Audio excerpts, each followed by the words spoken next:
what is it? You guys don't work on from Friday night to Saturday? Yeah. Well, religious Is that what it is? You guys don't work? Right. Right. Now does that even hold true if it's like a good deed or something like that? What do you mean?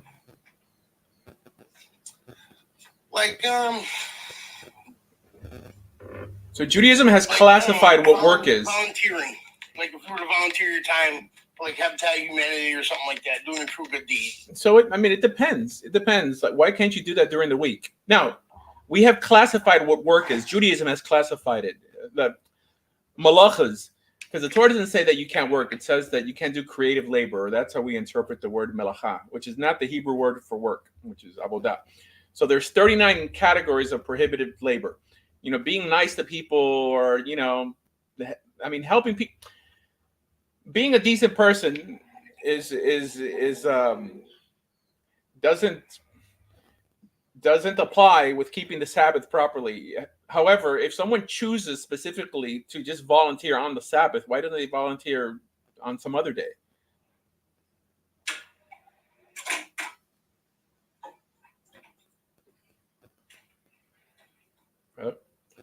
Most people, I just think, I had a friend who practiced Judaism in school, and it was funny because on the Sabbath he told me himself that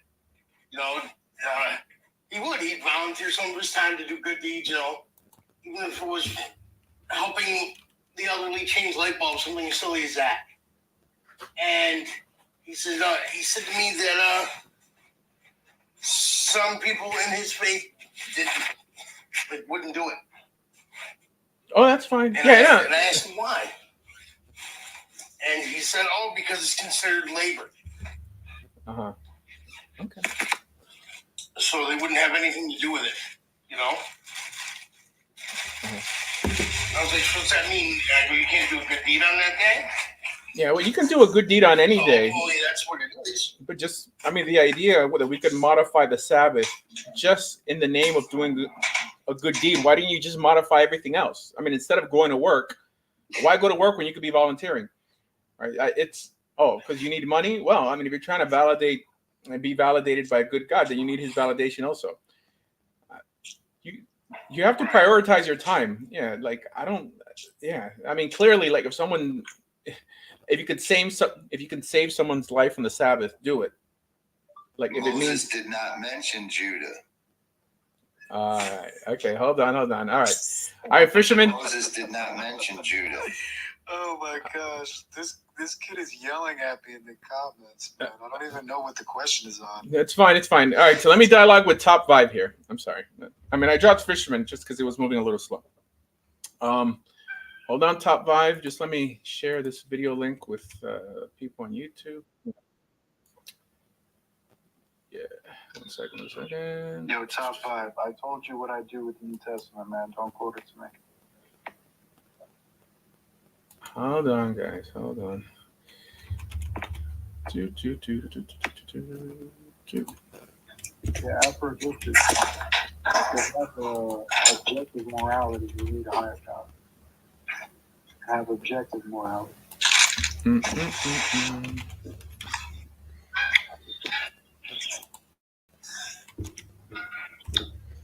Almost there. Terpeña, Tavares. 100% you do. Oh, bro, no one could see your conversation. All they could do is hear you. So you're confusing people. All right, top 5. What's your statement? How you doing? Good. How's it going? My first statement I was accused of spamming of was the word rabbi isn't even in the Torah. That's fine. And, we can't just label ourselves whatever we want to label ourselves. You know what I mean? Oh, okay. We can't just wake up one day and call ourselves, hey, I'm a prophet, or hey, I'm a rabbi. Okay, so being that the name is not in the Torah, why would you have an issue with people having that preferred pronoun? That being said, there's a process of ordination that was created 400 years ago, at least 1535 of the Common Era, which is what I happen to have. It's called smicha. So they developed the term rabbi. The initial term rabbi was meant for someone who had smicha in the time of the Second Temple. Now, the closest thing we have in the Torah to such a title is the word shofet, judge. I mean, I don't know how you thought that was such a gotcha thing. Like, who cares? I mean, heck. No, it's not a gotcha thing. It's just a written thing. No, well, there's no Okay, pastor, we can't just go around making our bishop, own prophets imam. and making our own rules. Who's making up rules? Well, if anybody's calling themselves a rabbi, evidently they are. Every clergyman lacks biblical representation outside of a priest. Okay, so tell deacons, bishops, imams, sheikhs that, you know what? Well, they're limited to titles that appear in the Bible. We can't go outside of what's written, though, is my point. We can't just meet one day and decide that, we're pope. That's not the way it works. People, that's why the Christian nation is so gullible and liable to sin against God, and it's on the news all the time what they do. And I'm not going to talk about what they do, but everybody sees what they do, and it's an abomination to God, and the way they worship is an abomination. And I'm attacking the Christians first, because that's a huge part of why America is failing. Okay, wait. I mean, don't go into a rant. Don't go into a rant. You're going into a rant. I mean, it has to be a dialogue. Are you a Christian? No, I'm of Israel. Do you believe in Jesus? I'm of Israel. Do you believe in Jesus? Absolutely. I believe in Jesus. So wasn't Jesus called rabbi? Jesus is king. Jesus is the king of Israel. Was Jesus called rabbi? Absolutely. Well, you just said that there's no biblical representation of that term. He's the first mention of rabbi written in any holy book. You said there's no biblical representation of that term. Didn't you just say there was no biblical representation, like for the word rabbi? You know what? I'm giving it to the Messiah. Come on, man. Okay, yeah, but then don't. And it's written in more than one book. Jesus is the Messiah. All right, so why don't you identify as a priest then?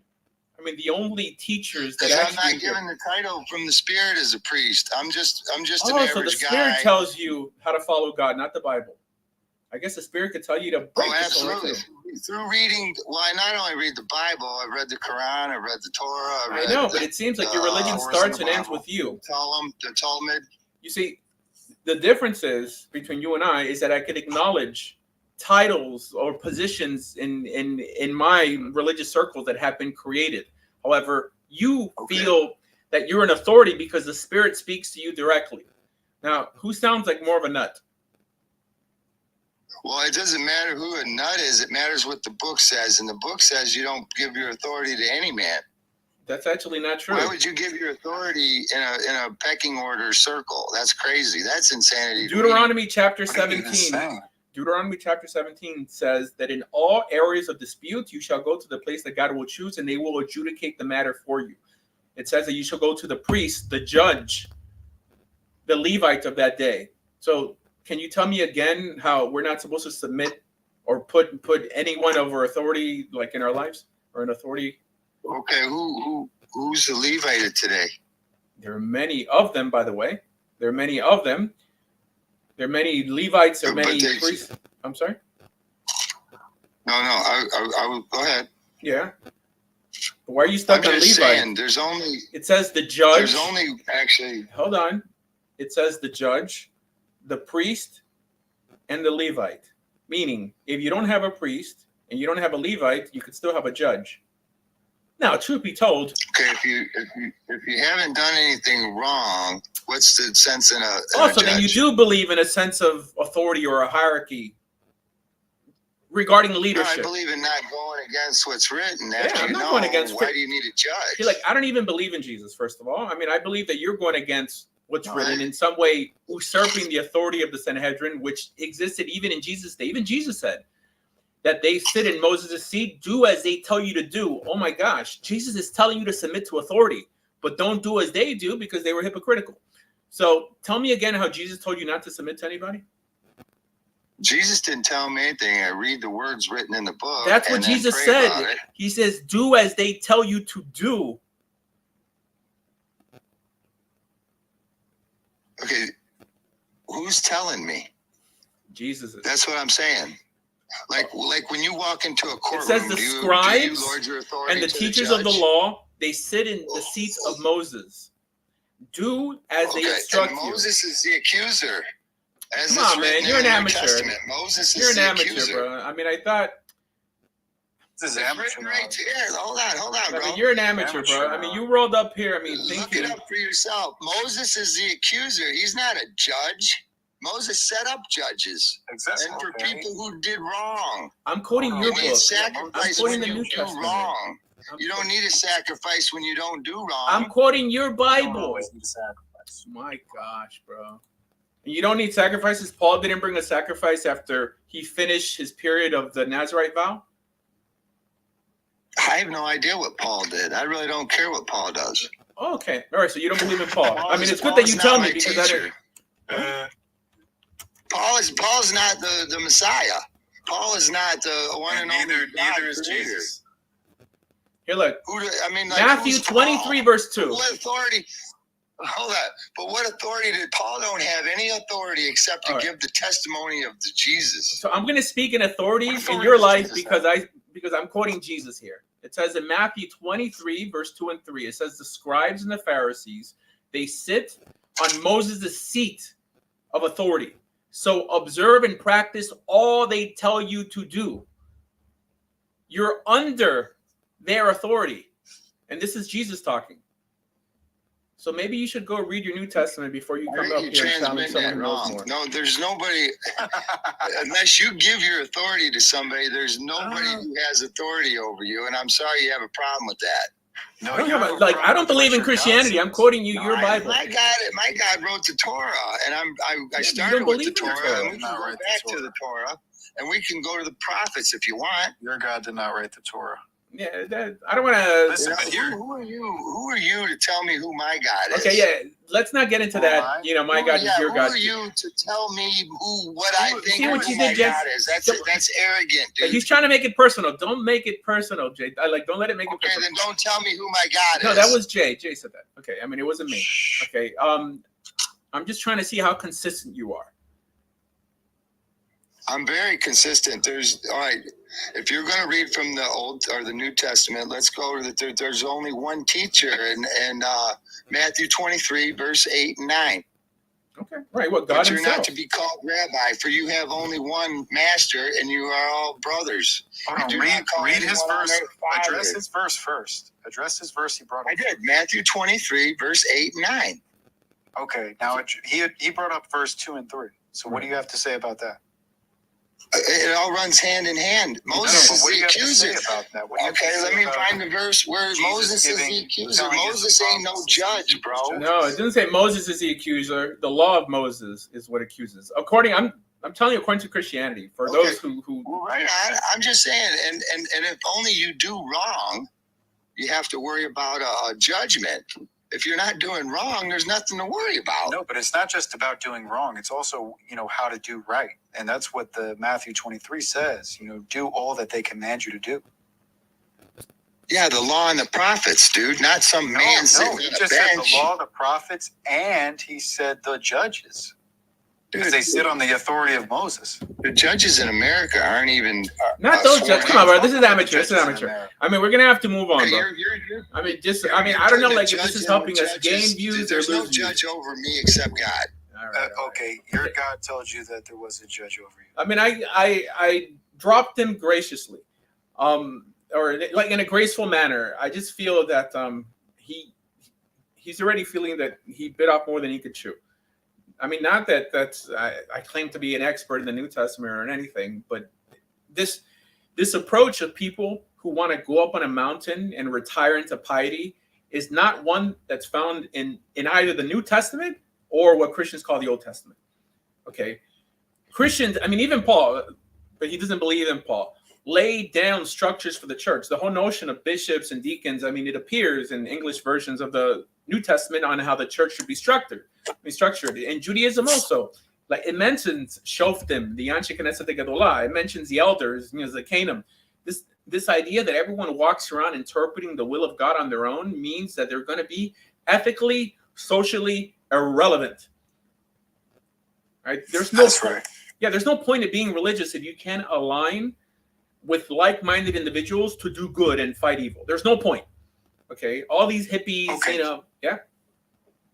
I really got to continue to pressure you on this Deuteronomy 28, though. I'm sorry about it, but I mean, so you're saying this is the last time. This is the last time. All right, go ahead. You're saying that right now, today, not a single one of these prophecies could apply to the actual children of Israel?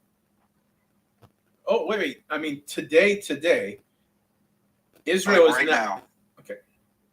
So, partially yes and partially no. I have a whole video on Deuteronomy 28 going verse by verse talking about things that happened to Jews or Israelites throughout history, including being taken back to Egypt in slave ships. However, the transatlantic slave trade wasn't the only major slave activity on this planet. The Moors actually had more slaves, right? The Arabs actually had more slaves than suffered through the transatlantic slave trade. The word Slav we get the word slave from it because they were the slaves to the Roman Empire. This idea that Deuteronomy 28 in some way only applies to African Americans or to blacks, it's are there some similarities? For sure, but it's 100%. I got it. 100%. I got it. What I'm saying is this, right? Is there a single curse that you can identify that applies to Ashkenazi people or Sephardic or Mizrahi people today? Today, I think that we're living in somewhat of a golden age of Jewry today, in terms of how safe it is for Jews, and it's mainly because of the U.S. If it wasn't for the U.S., heck, I mean, just go back 80 years plus with what happened during World War II. Only because in the last 80 years it's been relatively safe for Jews doesn't mean that this disqualifies Deuteronomy 28 from ever sticking to the existence of the Jewish people, right? I mean, they've been in exile for over 2,000 years, and many things that happened to them were not documented. Things they were like, there's many pogroms where over 100,000 Jews died. Was it the pogroms of Takvatak? Most people don't know about Jewish history, but yes, mainly Ashkenazi Jewish history. Jews suffered more in Europe than they did in Arab countries. But I would also agree that and this is something that I butt heads with other people on too, that even if every Ashkenazi was a convert, doesn't matter, right? Because I would say what the Torah says, that they become equal to the native born, right? Love them as you love yourself. For you were Gerim in the land of Egypt, right? But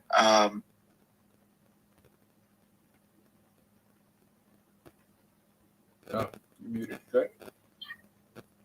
Can you hear me? Yeah, I would say. I mean, so this guy in the comments said the curse of exile, but is it really an exile if you guys are in the land? Yeah, so I believe it's an exile. Don't forget, during the Roman occupation, that itself was also considered an exile. Okay, that's a good point. Well, I mean, Deuteronomy 28 doesn't only talk about exile, but also being conquered, right? Being slaves in your own land is a form of exile. That's a good point. So one could say that the secular government of Israel are occupiers, right? On the religious people who happen to live there, or they're trying to occupy a land from a religious perspective that doesn't belong to them. I support the state of Israel from a secular perspective, not from a religious perspective. The average person, the average rabbi, Orthodox rabbi, makes this distinction. The average rabbi on TikTok doesn't make that distinction because I guess he's just trying to make people feel good. I don't know. It's whatever. The vast majority of who we would consider Gedolim, like in the last 100 years, 200 years, were staunch anti-Zionists or anti-Mizrahi, or I mean, it had many different names. So yeah, I mean, I think Israel is still in exile, even though we're back in the land. Jews have been living in that land from the destruction of the Second Temple. All the Jews didn't leave. As a matter of fact, there was a study done that 75% of Palestinians actually share DNA with Jews, meaning that they love the land so much that they even chose to convert to Islam than to be removed. So, yeah, only because you're there, whether it's under the British, Israelis, or the Ottomans, you're still in exile. So let me ask you something. If you had 99% of the Israelites wanted to have a religious theocracy, right? And you're the guy, right? You're making the decisions. 99% of the Israelites want a religious theocracy. Would you institute a religious theocracy? Not today. I mean, I wouldn't. No. I mean, hypothetically, if 99% wanted it.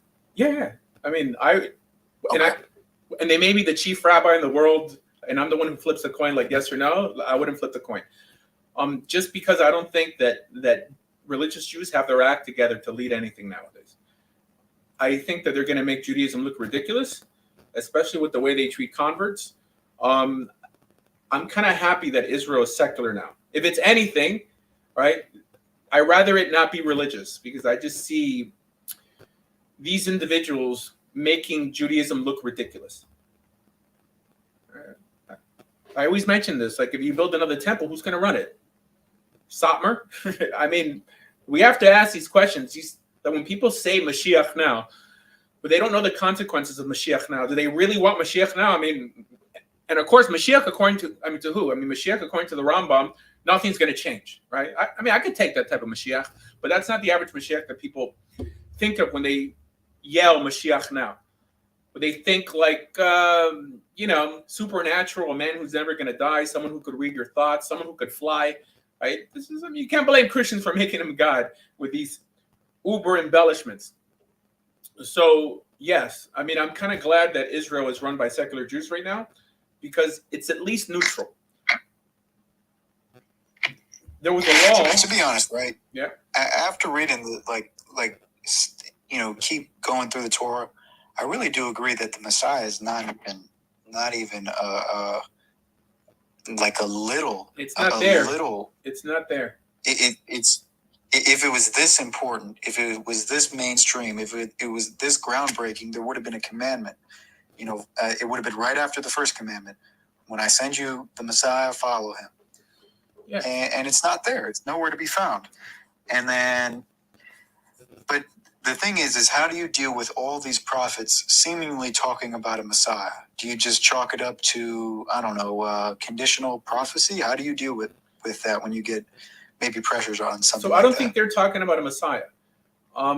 Heck, I was reading. Where's the verse in? It's in Jeremiah. No, I'm sorry. I mean, it's in the second chapter of Zechariah, when it says, "And they will look unto me, whom they pierced." Right? And I get it. The JPS says, they will look unto him, right, to in some way do some damage control, and they try to make it seem like it's talking about something else. No, it's talking about them piercing God. How do you know? In two verses before, it says that the house of David will be called like unto God. And if you accompany that with 2 Chronicles 35, it's talking about Josiah. It says that Josiah was pierced by arrows and everybody mourned. And this is what it's reiterating. There's many times that the prophets, in order to, have something to write, will in some way take a historical narrative and insert poetry, symbolism, hyperbole. And then we're stuck with the books of the prophets thinking it's talking about something in the future when it was just in some way, in an oral fashion, in a poetic fashion, reiterating the past, just giving over history, and in that way strengthening Israel.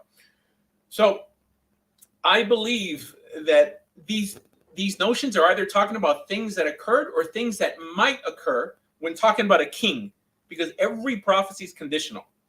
That means that Israel did or continued doing what they were supposed to be doing, then we could have a messianic age, which Yom HaMashiach just means a time that Israel's living back in the land in a redeemed state. I mean, it doesn't mean, like a perfect, it doesn't mean utopia. So every curse and every promise is conditional. Kings, according to the rabbis, not according to the Torah, are anointed. It's a rabbinic procedure. It's not a Torah procedure.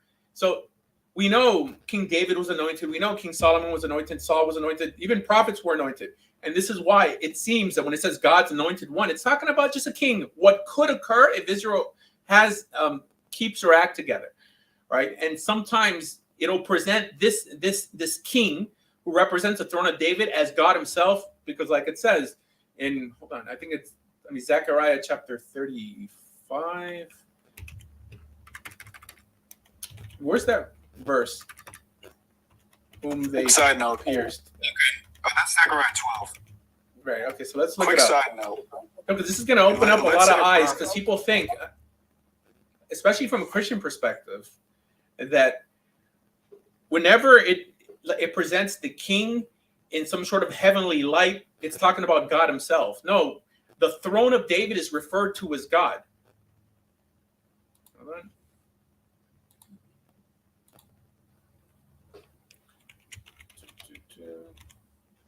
All right. It says in chapter 12, verse 8, in that day shall the Lord defend the inhabitants of Jerusalem, and he that stumbleth among them at the day shall be as David, and the house of David shall be as a godlike being, as the angel of the Lord before them. This is the key that people miss.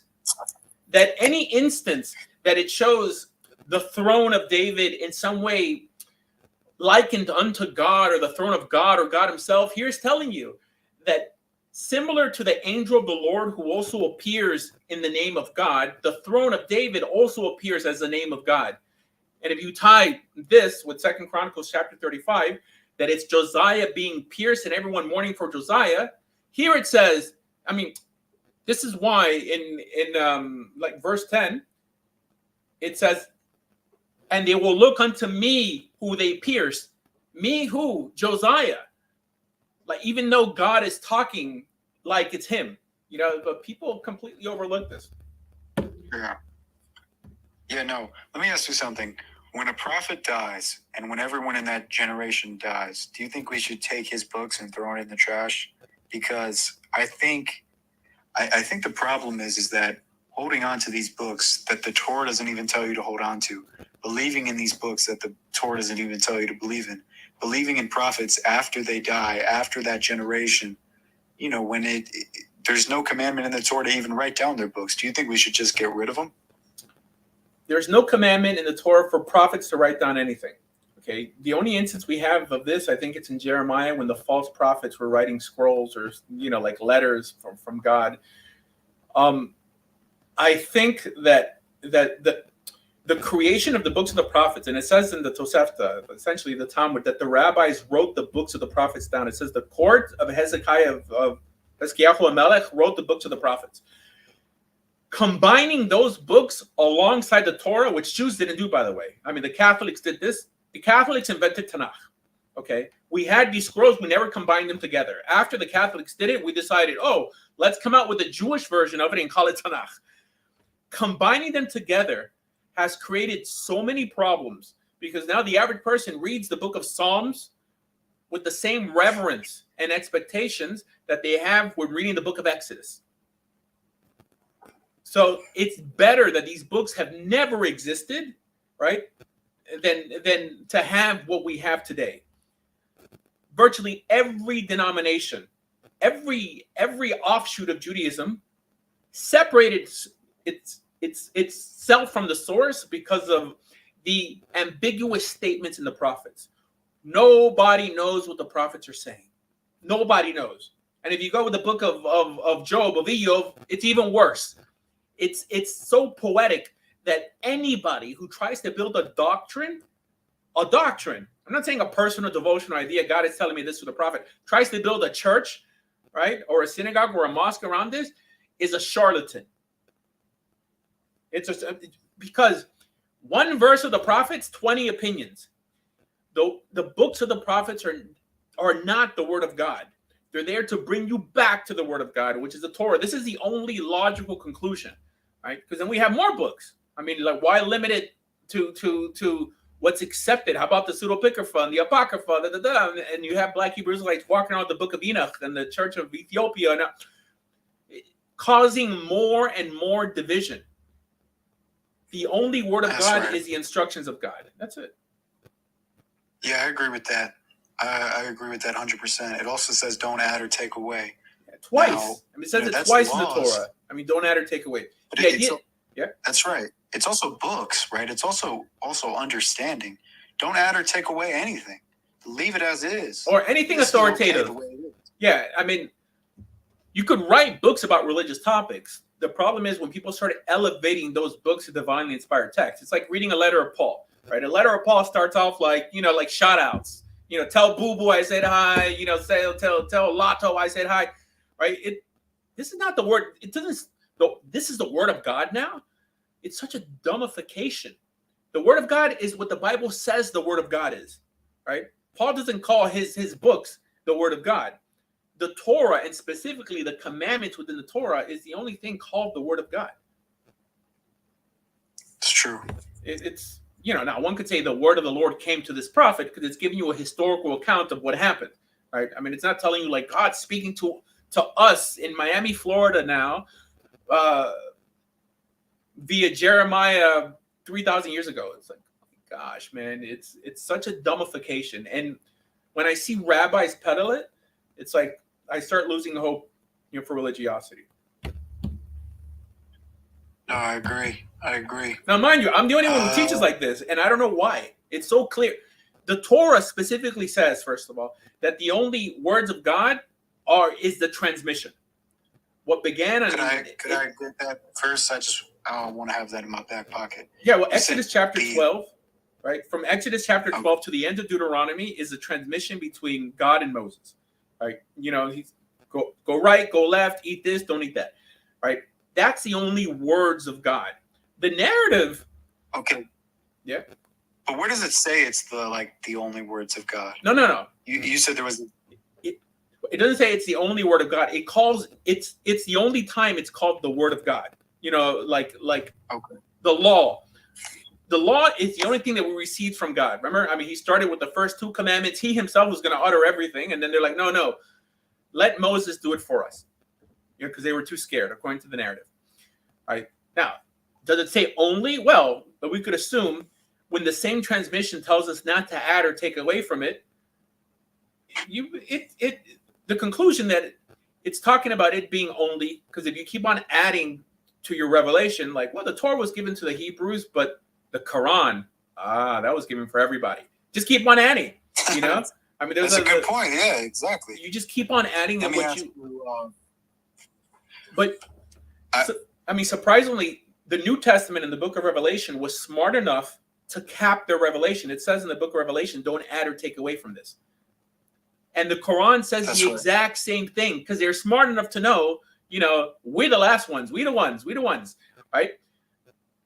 But if the Torah did it first. Also, the Torah does it as well. Yeah, but the Torah did it Torah first. Says it. Exactly. The Torah says it, but people just don't listen.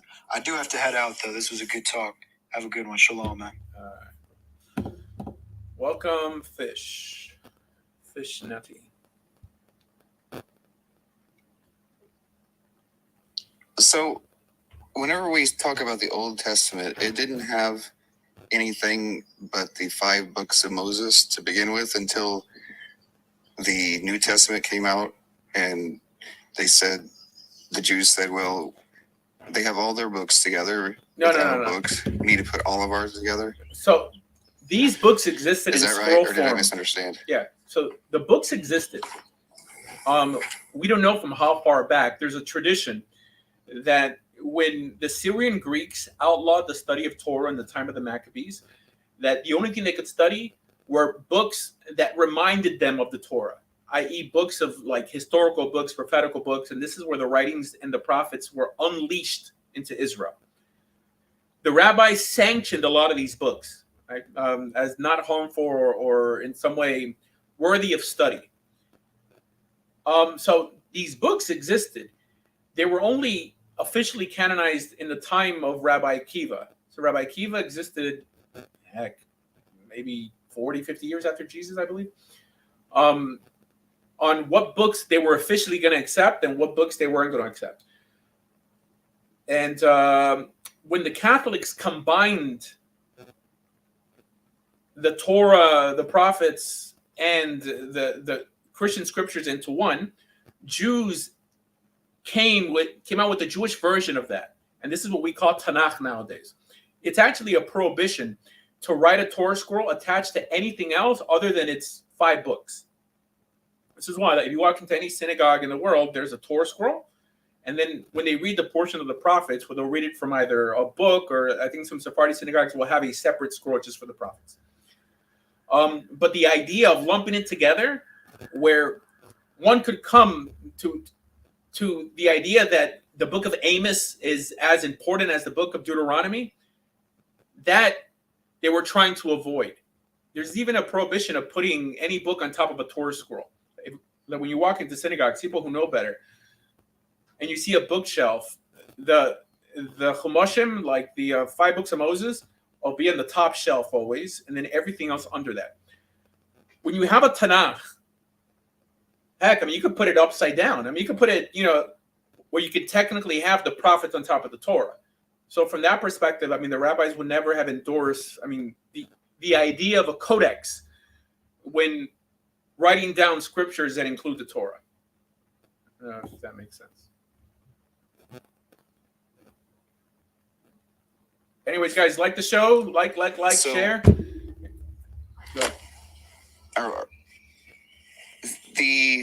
Anything outside of the Torah is, I've heard you say it, I just want to make sure I'm getting it right. It is just extra stuff, not 100% the word of God then? Okay, it's not divinely inspired. The notion of divinely inspired doesn't exist in the Torah. It either came from God or it didn't come from God, right? And we believe in faith that the revelation through Moses came from God officially. And then in that revelation, God says that when you begin to misbehave, God is going to bring you prophets to bring you back to this message, not to give you a new message, right? I mean, the message could be a timeline, like if you don't get your act together by this time, God's going to destroy this place or exile you, right? Or in some way tell you that if you repent by this time, God will bring you back to the land of Israel. It's there to give you warnings and a bit of a timetable, but it's not there to add to the Torah. If a prophet teaches you something that Moses didn't teach you, then you take him out and you stone him, because that's not the job of the prophet, right?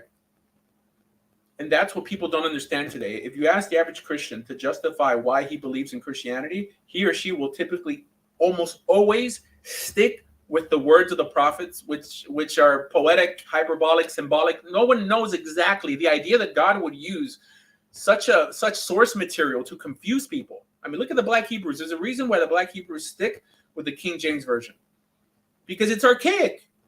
And when things are archaic, it's easier to confuse people with it. Heck, I mean, why do they use the NIV, right? Or I don't know, what other modern translation is there out there? The New King James. Anyways. So whenever I hear the word Septuagint, is that only the first 5 books then? Traditionally, it was only the first 5 books. After the rest of the canon was translated, they started calling it all Septuagint. But yes, the story was that one of the Ptolemies petitioned the translation of the Torah into Greek, so they grabbed, I believe, 72 scholars and put them in different rooms. This is just a legend. I'm not saying, this is factual. And supposedly they came up with the same translation, identical. Right. What year was that? 255? I'm pretty sure it's 72. Hold on. I mean, I see Ash saying it's 70 because I thought it was 70, because septa means 70. But I'm pretty sure that they rounded down to 70. Let me see. Septuagint. I think the 70 references that there were 70 rabbis, though. Yeah. No, I'm pretty sure it was 72 for some crazy reason. Hold on. Let me verify. Everything I say, trust but verify. Okay, Ronnie. I know that quote. I got it. Trust but verify. 1 second. Yep. 72. It says the full Greek title derives from the story recorded in the letter of Aristeas of Philocrates. The law of the Jews were translated into the Greek language at the request of Ptolemy II Philadelphus. BCE, 285 to 247. All right, so that was close. Yeah. By 72 Hebrew scholars, 6 from each tribe of the 12 tribes. So there you go. But septa means 70. Yes, that's why it's confusing. So in the time of Christ, it was, say, 0 to 30 or even 0 to 70. Everybody knew the Torah. And then all the other books, people may have memorized them all, or No, I don't know why they would memorize them, because I don't think they viewed scripture back then how we do did today. everybody think? I think that when it says that Jesus took the scroll of Isaiah and read it, I don't think everybody viewed that as prophetical. I don't think the idea of the Old Testament or Tanakh venerated how it is today existed back then. Right? They had different books that laid down their history. The idea that only because it's written in Hebrew and it's amongst Jewish people that it's special and divinely inspired, that's a Christian idea. It could be holy in the sense of set apart. That's what holy means in Hebrew. It doesn't necessarily mean endowed by the Holy Spirit, free of error. Right? The books of the prophets, according to Jewish law, could be written by memory. However, Torah scrolls have to be copied from other Torah scrolls, because the idea that Jews would walk around quoting the books of the prophets like it's the word of God it just makes no sense. Welcome, Yeshayahu. Hello, Rabbi.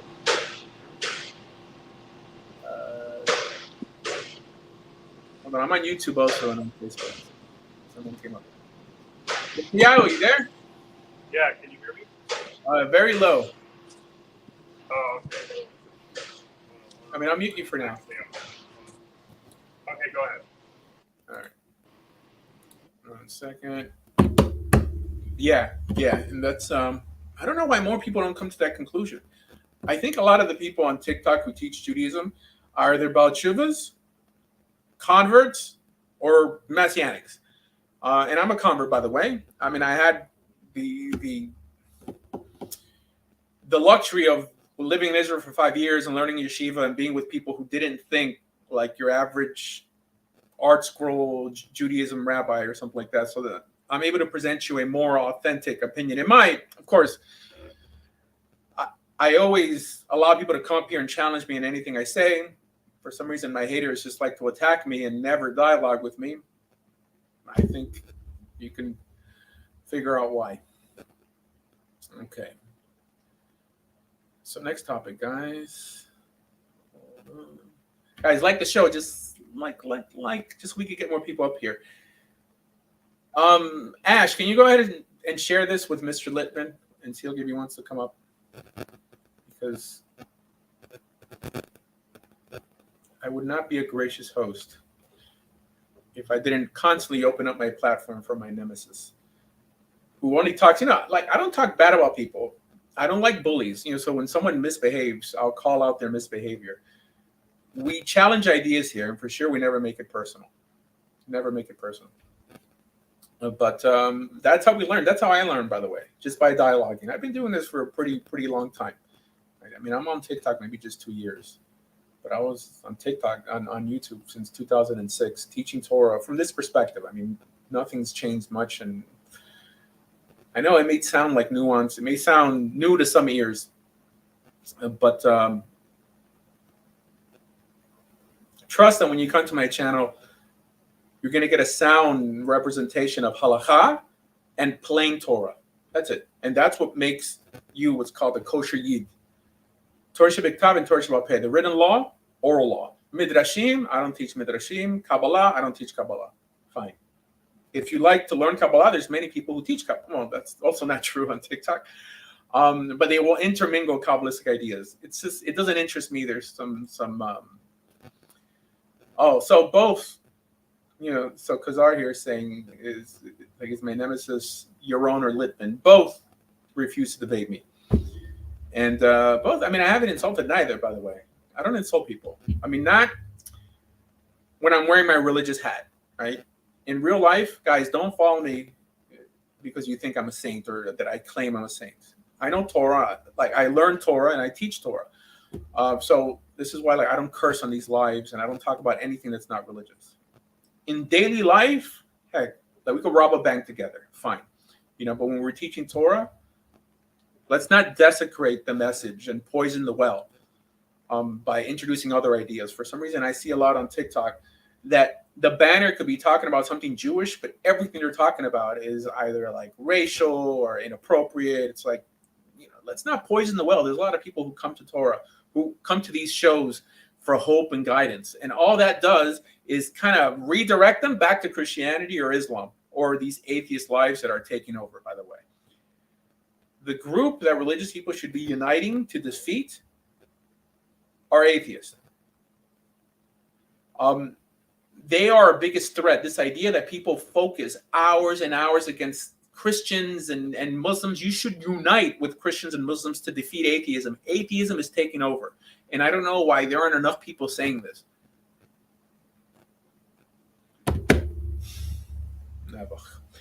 All right, anyways. Yeah, no.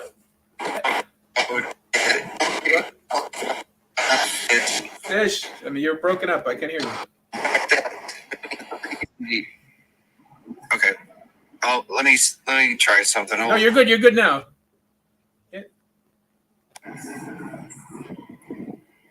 You're good now. Try. Jews and Jewish Christians from 30 to 70, we all got along.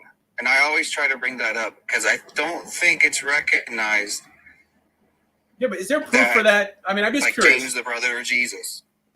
But you mean according to Josephus? It mentions James, the brother of Jesus, James the Just, like in the book of Josephus, maybe in Antiquities or something, but it doesn't necessarily talk about Christianity the way that people understand it today.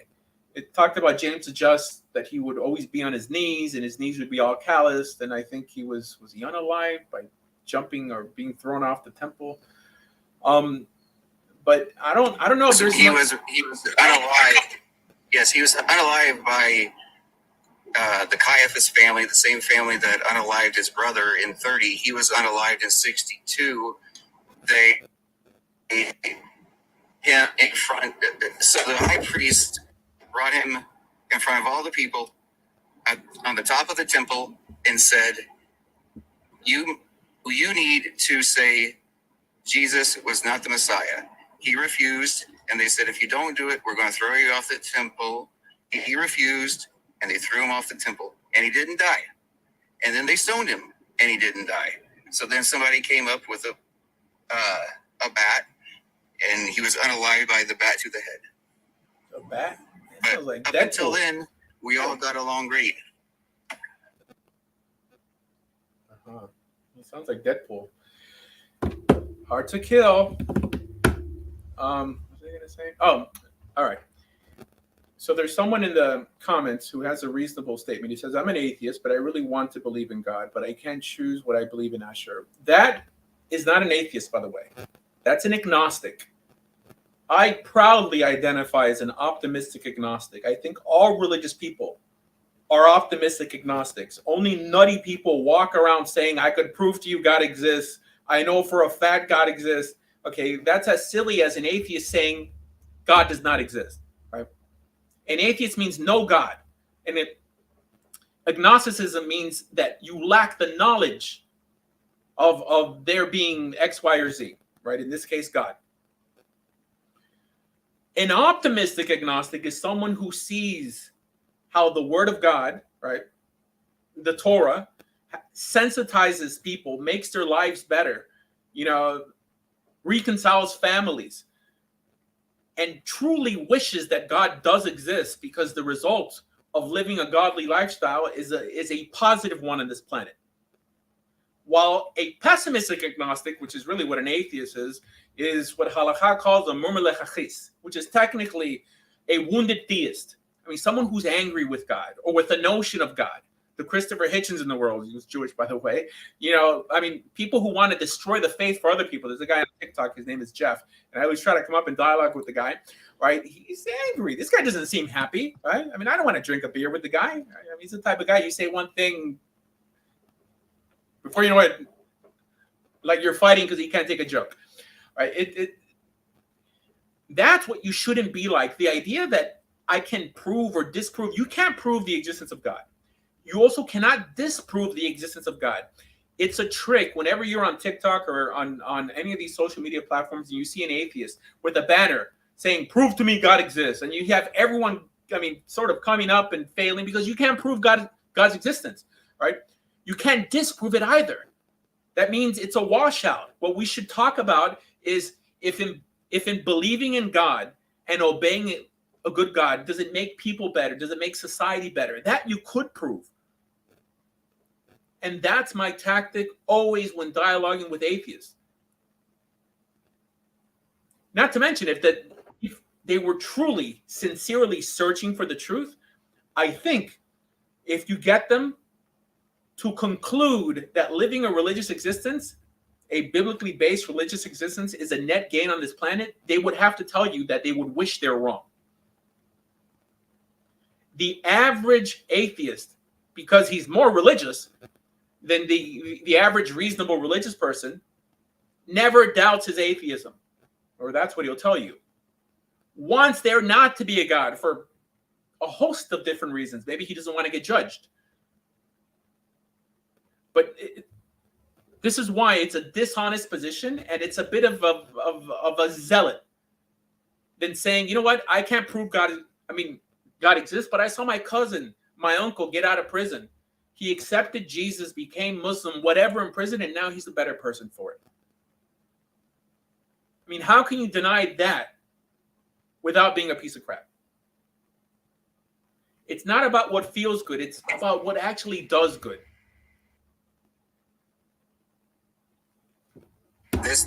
That's why I like coming here and talking to you, Rabbi. All right. Thank you. Thank you. Let's see. So we have Tacoma. Welcome, Tacoma. Thank you, Rabbi. Thank you. Can you hear me, Rabbi? You're in South Africa. You're in South Africa? No, from London. Oh, okay. You guys sound alike. All right. Welcome. Thank you, Rabbi. Rabbi, just a question I got. So been following your show. You've done some amazing work, but recently, just been what you said about even here, just atheism. I think atheism has kind of taken over the West in the last 20 years, right? And what's happened, especially with young men in society, is they've lost their appeal and willingness to just want to strive for something other than materialism. So, a lot of men right now are joining Islam. A lot of young men are joining Orthodox Christianity. As Putin says in his speeches and things, men are just searching for some type of outlet. And my question to you is, Judaism, as far as I understand it, I don't really see an active marketing campaign done by Judaism to attract young men, because I feel young men right now especially need some type of organization or religion in their life, and they're going to Islam, they're going to Christianity, they're going to things like that, following Andrew Tate and other people like that. So my question is, what kind of message do you think Judaism can push to attract young men, and how can it attract young men to give them that authentic masculinity, that being masculine isn't bad? Because as far as I see it, when I look at Judaism, I see rabbis who are old and beards, and I see women running the show in a sense, and I don't know, I don't see. How do you have this inside information? Well, Stamford Hill, Golders Green, places like Williamsburg. When I go there, New York. No, I've been to Golders Green. Right. But I don't see the active youth. I don't see that young men on the front line pushing for. So I'll tell you. Yeah. The masculine Jews all moved to Israel. Okay. They're the ones fighting in the front line, and they're typically not religious. Okay. There are some who are religious. I would say the most masculine religious Jews are the settlers. Okay. Everything you said is spot on. I remember when Andrew Tate decided to convert to Islam, and I was thinking oh my gosh, I really wish he would have converted to Judaism. I say that, but he would not have fit in. Why is that? Why do you say that? Judaism as it exists today is not appealing to masculine men. Okay. And I consider myself pretty masculine, and I think this is why many people have an issue with the way I teach Torah. Okay. The average person says I sound like a Christian. And maybe I've been doing this long enough that only someone who really doesn't know me would ever call me a Christian, but that's one thing I admire about Islam. It's an extremely masculine religion, which as a result produces feminine women, by the way. Right. Whenever you have feminized men, it makes women, including your daughters, more masculine. And it's not the woman's fault. The woman's just trying to pick up the slack. Mhm.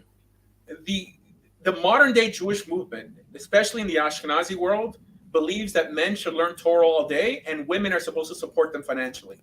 Okay. This only gives birth to more masculine, women and more feminized boys. People don't get this. So I myself am a veteran.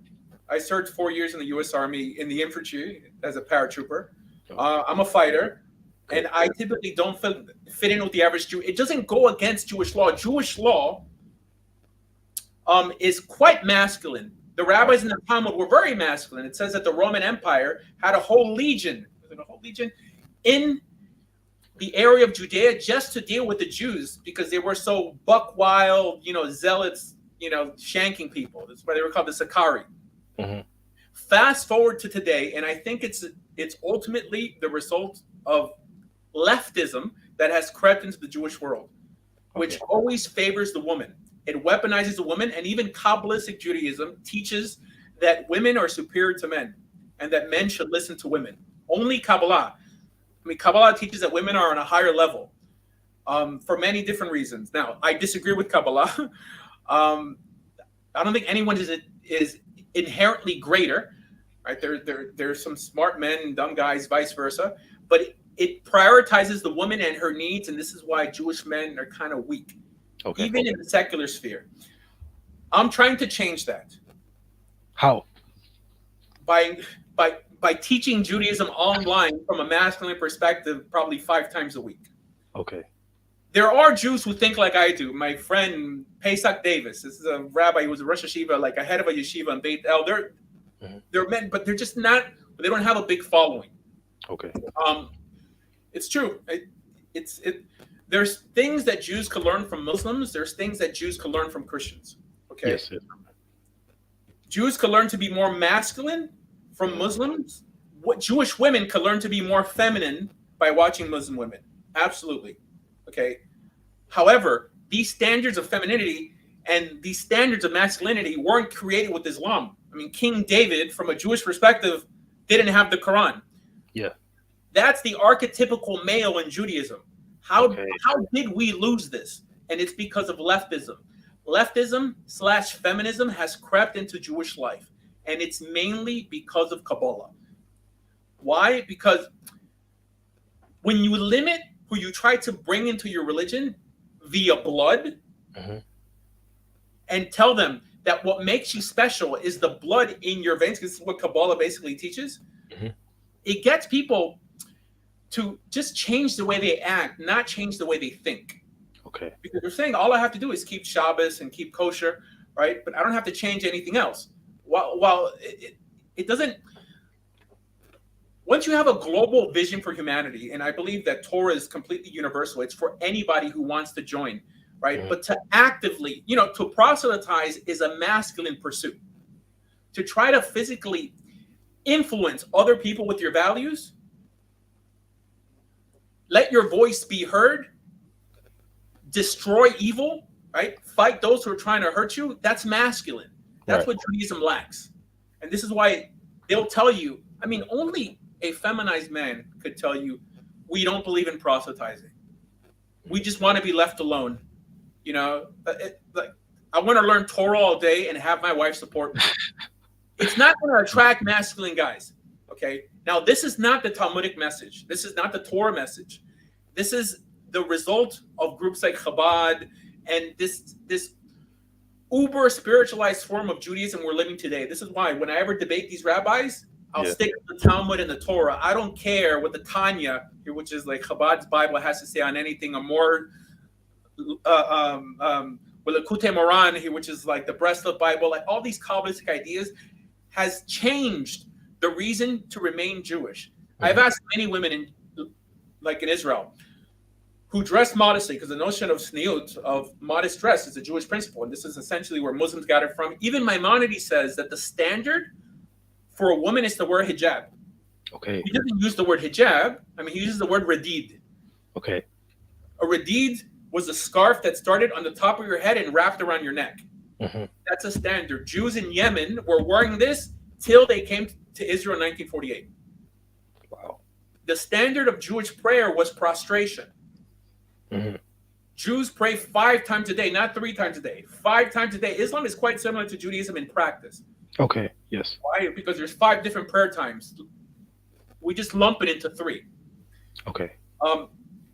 So I don't know. Here, Yeah, is it, you know, because I 100% understand where you're coming from, Rabbi.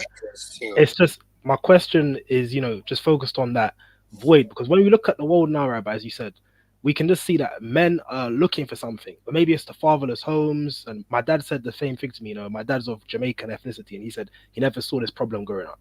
But now, when we look at the world, we're seeing men turn into influencers for advice, and suddenly men just don't have really a choice of what they want to be, or, you know, what direction they want to go. And I think I've seen so many people online and in person just converting to Islam or the church, or finding some types of cults just to follow, to find a guide.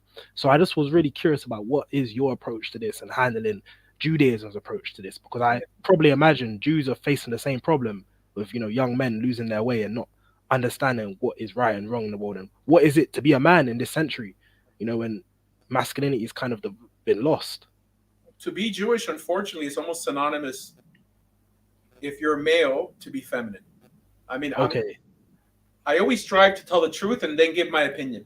Mhm. I'm here promoting Judaism, but Torah Judaism. I don't care about the culture. The culture, as it exists today, the culture is a bit inferior Okay.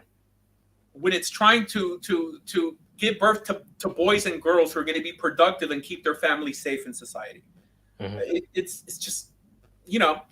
However, even though there are things I admire in Christianity and in Islam, I stay Jewish and I promote Judaism because I believe the foundation is pure in Judaism. It just makes more sense. Right. While the philosophy that gave birth to Christianity and Islam, I believe, is eventually going to catch up with them. And it does in many ways. And I mean, from a Christian perspective, trying to live a religious existence without standards gets you to fail in many aspects in life, like in dating, for example. The average Christian doesn't have standards of dating. They have no rules, so they keep on stumbling over and over again. I think Islam has some sort of global, a vision of a global caliphate that gives them that fanatical streak. What Judaism doesn't have a vision of a global messianic age, you know, in terms that, from a Torah perspective, that it influences everybody. I understand the rabbis today believe that the whole world is going to be the servants of Israel. This is not what Maimonides teaches, by the way. Right? I mean, this is just one opinion. Maimonides he teaches that everything's going to remain the same in the Messianic age, but Jews will just have sovereignty over themselves. All right. So if anyone speaks on the notion of the Messiah or the Messianic age, it's just opinion. Okay. So it seems that Muslims have become intolerant to such an extent that they ultimately, in the name of God, may be doing more bad than good from my perspective. Although there are a lot of ethical Muslims out there, but this is why, like, I remain Jewish, right? But in terms of practice, Islam and Judaism are quite similar. In terms of theology, I actually think we have more in common with, like, a Messianic Jew than we do with a Muslim. But that's because Christians believe that the Torah is still intact. Well, once you start attacking the foundation of our religion, there's no way that we could justify it as an extension of our religion. Understood. Right, just one last question. So what advice would you give to me, and I can pass on maybe to other prospective people, young men looking for some type of guide in their life? What would you say is something I could say to them regarding Judaism, to say this is why you should look into it, or follow? Anybody who converts to Judaism now is going to be made to suffer. That's a fact. Okay, but that's how you make things better. Because of the current political situation? What do you mean? The Torah doesn't belong to Jews, okay? Yeah. The Torah belongs to whoever accepts it and wants to keep it. Right. If you see a religion misappropriating your source material, it behooves you to step in and try to make things better from within, because that's the only way to be influential, right? Yeah.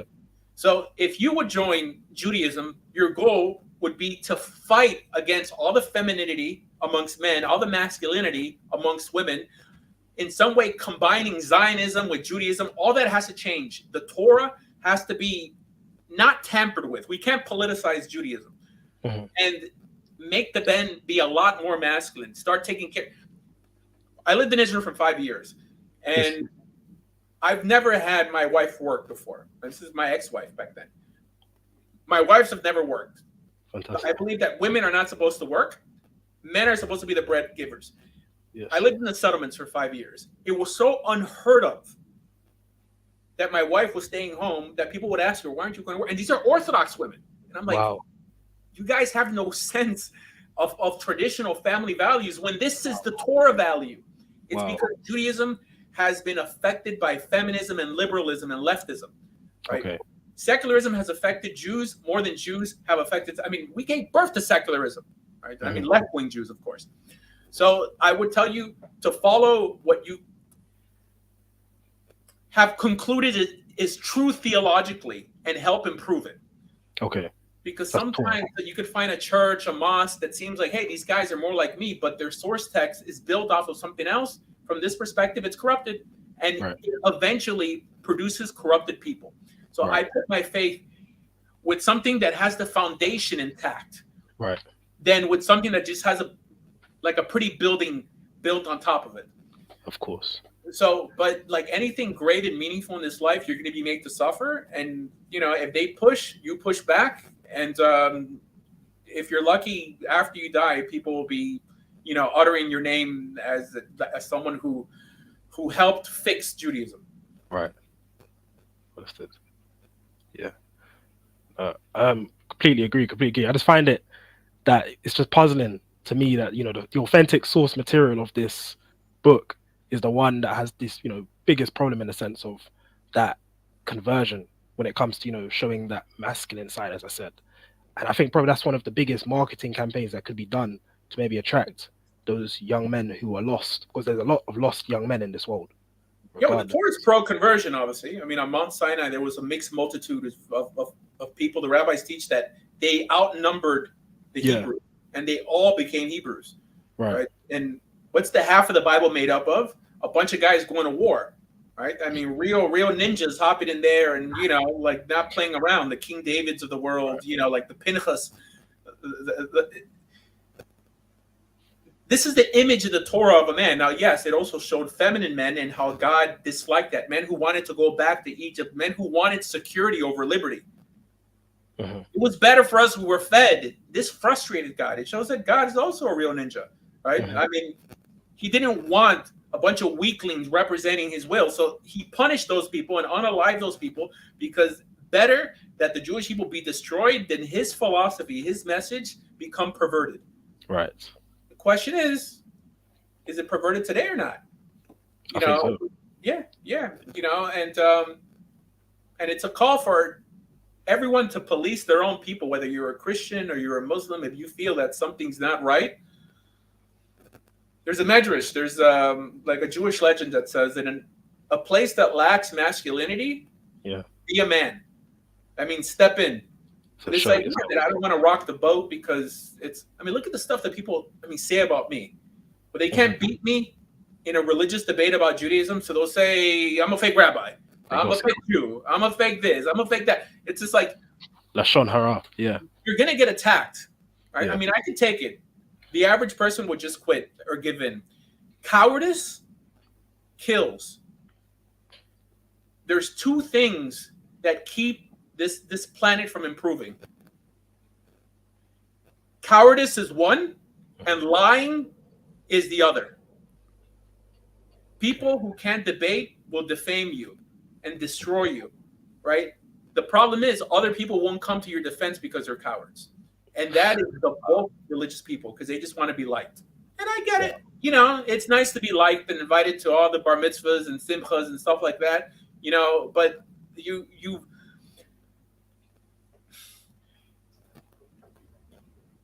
diminished the purpose of being a man. Okay? Right. It makes absolutely no sense. Yeah. Anyways, that's it. Well, thank you very much, Rabbi. pass this message on to any prospective friends of mine that are considering religion. If they're considering Islam or Christianity, I'll give them this option, and myself as well look into it. But We'll thank you get very Andrew Tate back, and we'll get Sneeko back, and we'll get people who, yeah, you know, it's a shame. It's true. If Andrew Tate walked into a synagogue, you know how many women would spit on him? Dr. Laura, there was this lady named Dr. Laura Schlesinger who actually had a Jewish father, but had to convert to Judaism because she believed in the religion. And she's a conservative, right? Politically conservative woman who gives advice to women on everything, on marriage, on how to be a good mother. She said that her biggest hatred were from Jewish women. Wow. Why? Even after she converted. Why was that? Because most Jewish women are extremely on the left. And being on the left means, at least in America, feminizing your men, making your women more masculine, right? I mean, the whole Dr. Spock. And Dr. Spock, I'm not talking about Star Trek in the 50s. There was a Jewish doctor that tried to instill the left-wing agenda on how to raise children, and the modern world hasn't departed from it. And this is what gave birth to the hippie movement. Right? This is why, I mean, watch my last video on weaponizing anti-Semitism, how the left essentially controls Judaism, even within Orthodoxy. Okay. The influence that they have, it's almost like unrecoverable. Right. And do you see that breaking in the next 50 years or 100 years after? I mean, if you joined, possibly. It's not a coincidence that in the time of the Second Temple, it was the converts that saved Judaism. Okay. Rabbi Meir, Rabbi Akiva, Shammai Tali, and Onkelos. The biggest rabbis had either parents who were converts or were converts themselves. So they saw something that the people didn't. Yeah. We have to de-ethnicize the religion, and we have to wash out the bad blood. Okay. Keeping Torah and promoting Torah values is what makes you a Jew. Not every hysterical woman on TikTok here, you know, like arguing for Israel or Palestine. I mean, have you entered these Israel-Palestine wives? How rude these women are, and they claim to be Jewish? Nothing feminine about them. Okay, the men also, right? Not letting you talk, insulting you. I mean, real guys don't talk like that. I mean, real guys let you talk and then respond in an intelligent manner. I'm not saying that Muslims don't do the same things and Christians don't do that. I mean, the same thing, but it's so disproportionate amongst the Jewish people. Okay, this is why every time I see a Christian walking down the street who has good values intact, I see a Jewish person within them fighting to get out. We need, I mean, it's a match made in heaven. I'm probably the same, I have to say, yeah. Good, masculine, traditional Christian values accompanied with Torah values. Beautiful, right? But the idea that the average Jew aligns more with leftism than it does with the average, you know, morally, than with the average Christian, it's absurd. I was the assistant rabbi of the synagogue in Richmond, Virginia called Young Israel. And then, like, I asked the head rabbi, I'm like, you know what? There's going to be a protest at an abortion clinic on Sunday or something like that. I think we should go. And then the people on the board said, no, we can't do that because that's a Christian thing. And I'm like, aren't you guys pro-life? You know? Yes. Yeah, you know, of course we're pro-life, but we're Jews. Like, you know how stupid that sounds? It's so dumb. You know, but ask the average rabbi, and just ask the average rabbi, is it okay for Jews to go protest outside of an abortion clinic? And they'll tell you no, because they're cowards, not because they don't think Christians are doing the right thing. Wow. You know, because they're like, how's it going to look? We don't do that. Da, da, da. This is why they don't proselytize. Who are we to impose our will on everybody else? That's feminine at its core. The idea of who am I as a religious man to impose my will, i.e., I think I have a good idea that's trying to defeat a bad idea. Who am I to do it? It means that you lack testicular fortitude. That's it. I mean, that's all it means. Okay, because real men, whenever they see a problem, when they walk down the street and they see a hole in the ground, they'll go and they'll fill in that hole, right? Right. They just won't walk around and say, oh, I'm going to make a mental note not to fall into that hole. No, our goal is to serve. That's our purpose here, to make things better. That's the masculine zeal. If you lack that, if you're not trying to make the world a better place with your values, you lack masculinity. This is why, as misguided as many of these Muslims are with their theology, they're putting their existence, in front of their ideas. On TikTok, whenever I see someone that doesn't have their picture, that doesn't have their real name on there, but I see all the Muslims not hiding, and I'm like, there is the evil party and there's the stupid party, and I belong to the stupid party. Okay, it's just if you're defending Israel, and you got the freaking guts, put your name on there, put your address on there, put your picture on there, even though your kids live in your house with you. There are more important things in this family, like in this world, than your family, than your wife and your kids. There's more important things. I mean, if everyone thought like this, no one would ever go to war. Related to somebody, someone's son, wife, son, whoever taught it. It's like, my kids might get hurt. I'm not going to put my name up there. They're Israelis in the front line. They're in the front lines in Gaza, being unalived, and you're scared to put your name, your picture on TikTok. Mm-hmm. I mean, what a bunch of pussies. I mean, it makes no freaking sense. In the back of my car, and I'm not a Zionist, by the way. I mean, I support Israel, but I'm not a Zionist. I have a sign that says F Hamas in the back of my car because I want someone to say something. I mean, I want something, and I'm not even a Zionist. Okay. With the ones who claim to be a Zionist and they hide their name when there's Israelis being unalived every day, right? They're hiding their names because they don't want to get hurt. I mean, I wish a guy comes to try to hurt me. Right. That's a masculine approach to things. Not like, I might get hurt, what's my wife going to say? Get the heck out of here. It's a shame. It's a shame. Right. That's true. The masculine Jews moved to Israel. Okay. And those are the Torah observant Jews, predominantly. What? Those are the Torah observant Jews. No, not necessarily. I mean, I would say the vast majority of people in the IDF are not religious. However, I mean, that's where the masculine Jews move to Israel, whether they're religious or not, just because they want to stand for something. I mean, I lived in Israel for 5 years. I made Aliyah. I was a settler for 5 years. I lived in Kfar Tapuach as well. I was part of the JDL. I ran kahana.org. My picture was in the same lump of the picture that they put the other kahanas in. I never shied away for anything. I went to the Capitol on January 6th without a mask. Okay, I mean, I was there because I believe in standing for what I believe in, right? And I don't care if I get doxxed. Like, what does it mean? There's more important things on this planet than just, I mean, having a warm bed and kids that are safe. Okay, like, i.e. your kids. Yes. I understand. Yeah. All right. Rabbi, thank you very much. I do have one question, but you got to ask someone else, right? No, go ahead. Oh, well, my last question was regarding the females of Israel. So, you said the masculine men go to Israel. I've been to Israel before, and I met many females there, and I found that they were quite masculine themselves, the women there. Is that natural, or would you say that's always been kind of the Jewish woman's approach to things? I'll tell you. And this is one reason. I mean, as a single guy, I lived in Israel as a single guy for a little bit, and I went on. I was part of the whole shidduch dating system, which is like the matchmaking.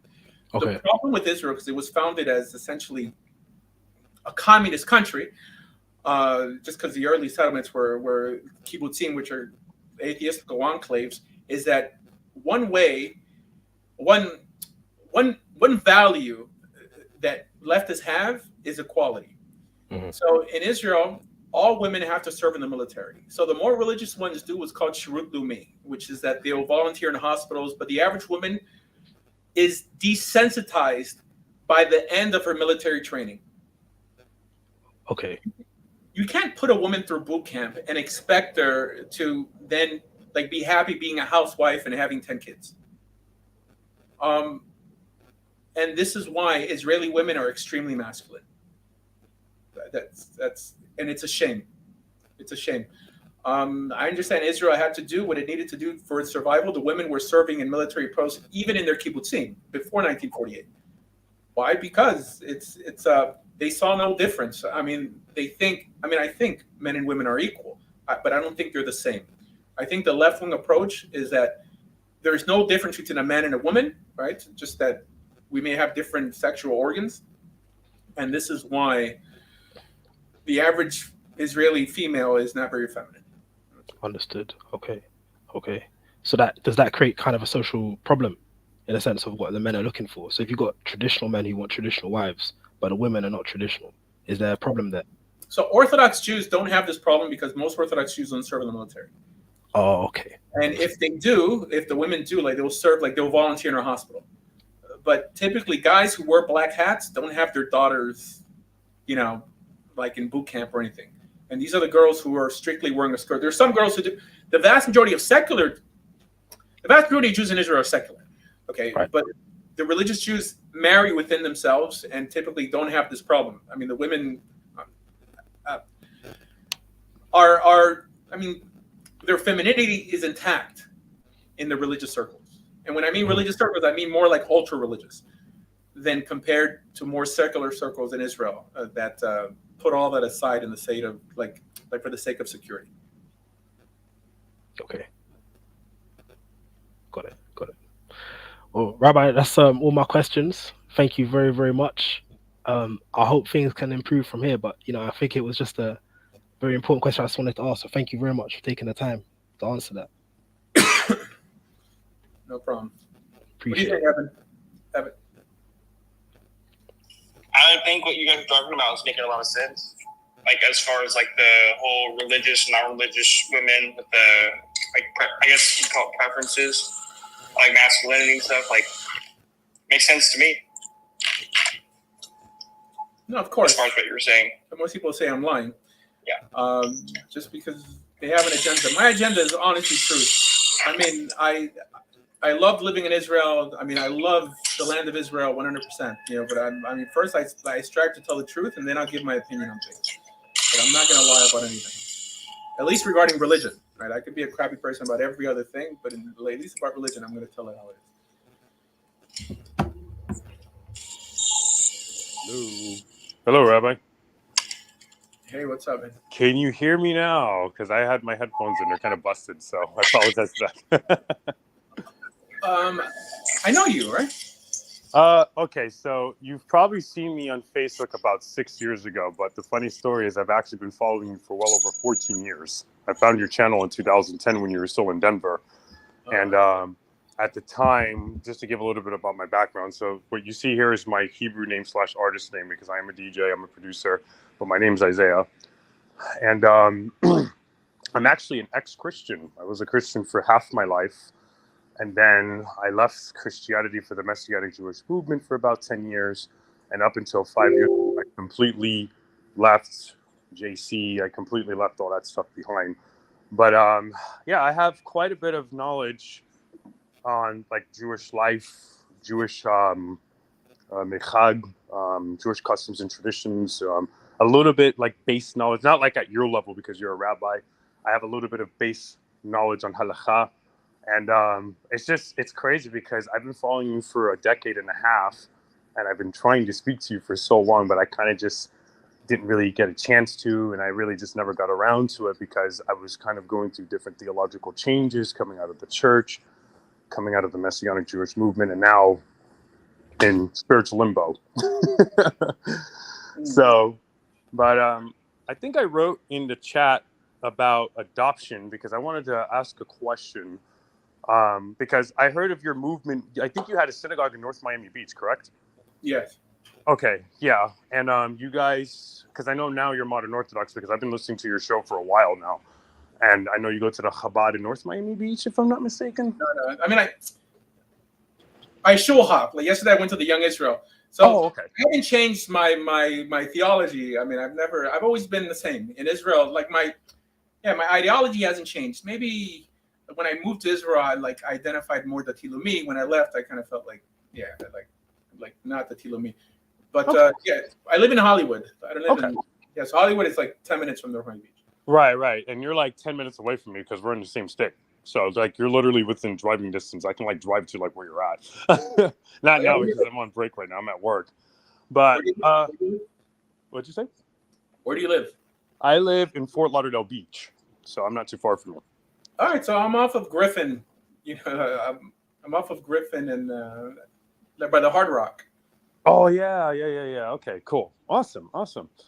Okay, well, I actually started a Orthodox conversion when I was in California. So this was back, way back like in 2010, 2011. And then some of the things that you talk about, like when it comes to like non-Jews coming into the Jewish movement, I experienced a lot of that stuff, like some of the mistreatment, the second-class citizenship. So I said, I don't want anything to do with this, but I still love Hashem, and I still wanted to keep Torah. So I still wore my tzitzis, I still wore my kippah, I still davened 3 times a day. I still did all these things, and I did this for 10 years. But rather than doing it as an Orthodox Jew, I did it as a Messianic Jew.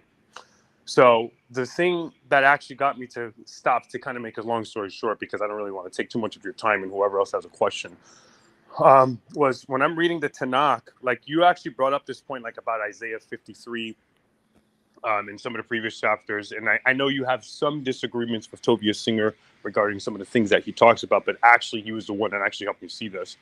I even asked a simple, basic question to myself, and I quietly had to really think about this. It says, if he was really the savior of the world, why in the world does the Tanakh basically say that no one can save you from your sins? Man can't die for your sins. So these are the kind of questions that I started to ask myself.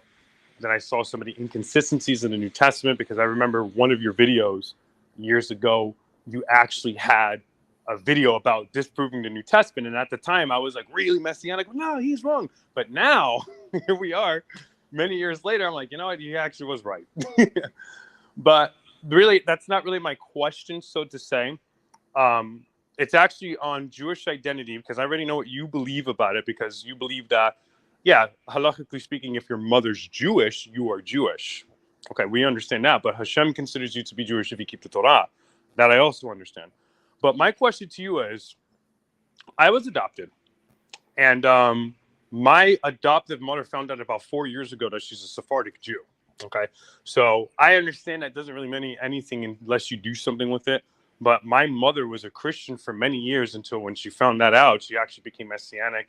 But my mom stays kosher. She keeps Shabbat. She does all these things. But what I wanted to know, because I didn't finish or even finalize my conversion, my maternal parents passed away. And I was listening to a rabbi last night, and he was talking about, well, in order for you to be considered Jewish, you have to convert to Orthodox Judaism because you were adopted. How does that actually work? Like, what are some of the opinions that some of the rabbis in the past had regarding this issue? Because I don't think Hashem has an issue with that. And also, I can't hear you. Hold on. You broke up. as they were on drugs and they were just irresponsible. And my mother, unfortunately, lost her parental rights, my biological mom, to the state of Connecticut. And they put me in the system. And that's when my adoptive mom, who's been my mother for the last 34 years, I'm 34 years old, has been my mom. But she's Jewish. So I wanted to know, how does that work from a halakhic standpoint? And how would I go about the next step? Sure. Okay. I'm going to start from the beginning, at least ideologically, of what we're talking about. Okay. You don't have to convert to Judaism in order to be in a covenant with God or keep as many commandments as you want. You don't have to do that.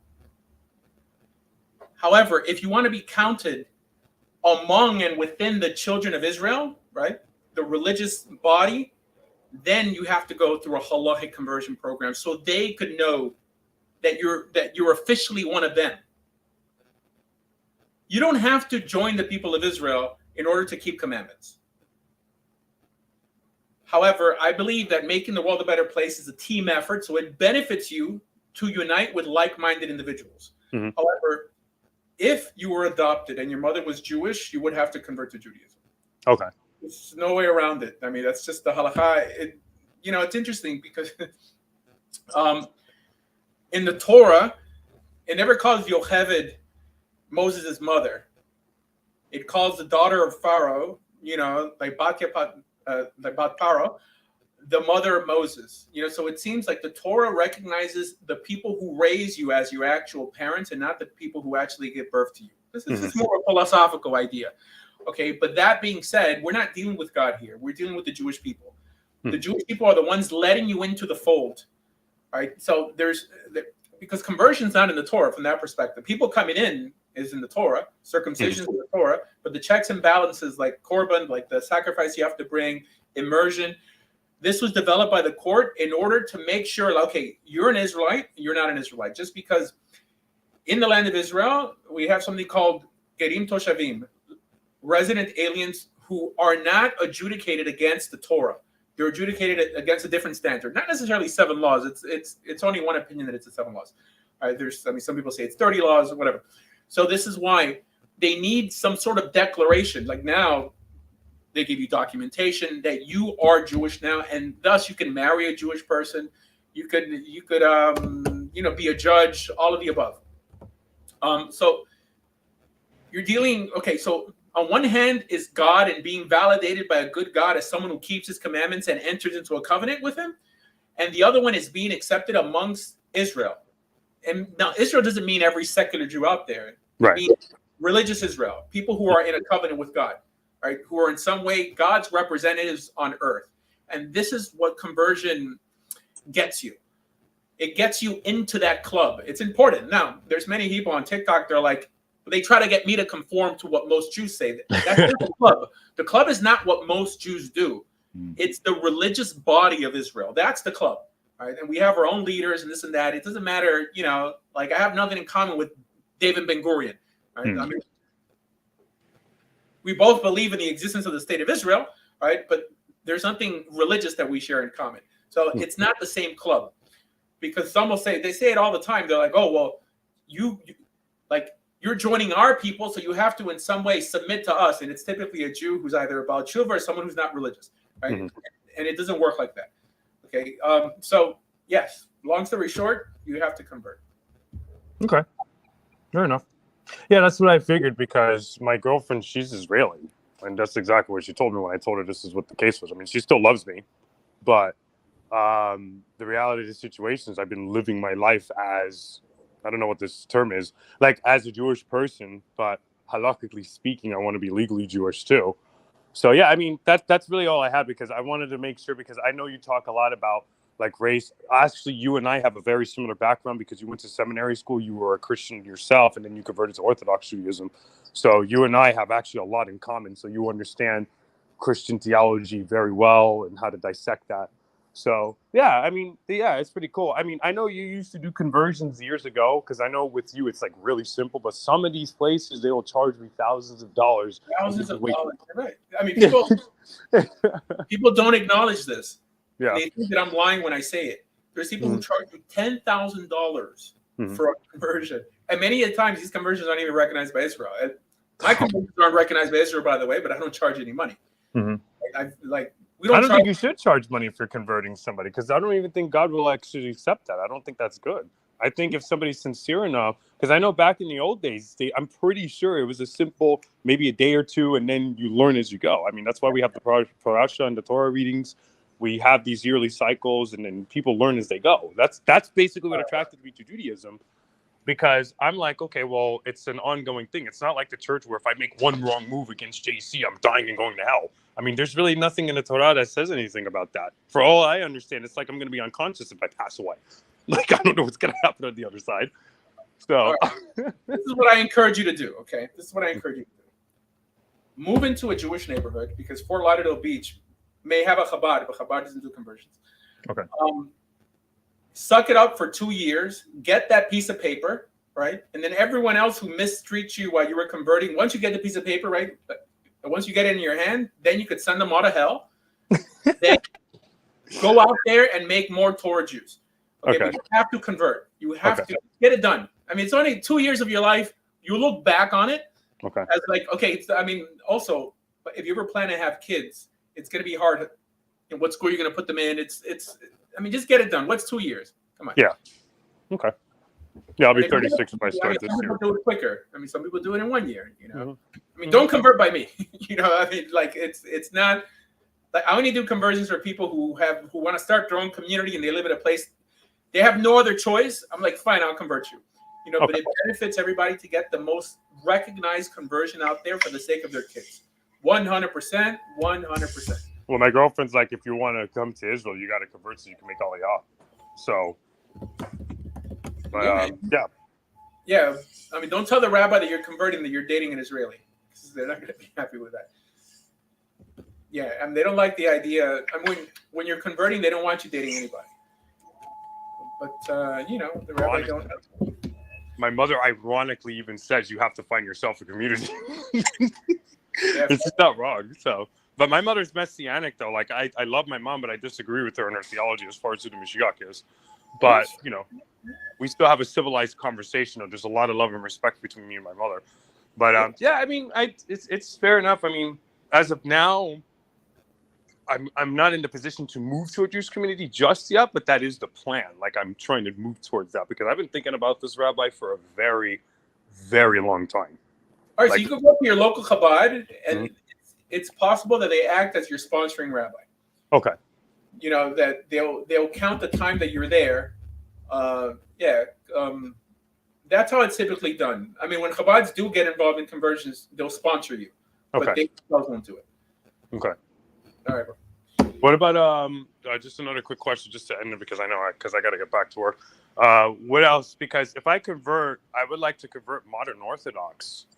I really like the movement, but I know there's no such thing. There's no such thing as a modern Orthodox conversion. Okay. In South Florida, the only people who do conversions here are the ORB, which is here in Hollywood. Rabbi Weinstock. I mean, they're not. If by modern Orthodox, you're saying people who don't wear black hats, and you're not going to find it in South Florida. Right? Oh well. Yeah. So I mean, even Ephraim Goldberg sits on the Beis Din here, like in Broward, and they all wear black hats. So there's no modern Orthodox. There are no Sephardic conversions in South Florida. Oh, okay. Yeah. Okay. Yeah, I guess Rabbi Moshe Taro could convert you, but for that I convert you. Yeah, I mean, get the best conversion out there. Okay. Go for it. So I got to technically shop around, for lack of a better term. Yeah, I mean, conversion is a legal process. Okay. Tell the rabbi what he wants to hear, right? In terms of, like if he's getting you to commit, because sometimes they're kind of jerky and they'll say like, if you don't commit to be Lubavitch, like after you convert, I'm not going to help you convert. Well, right? Yeah, no, that's.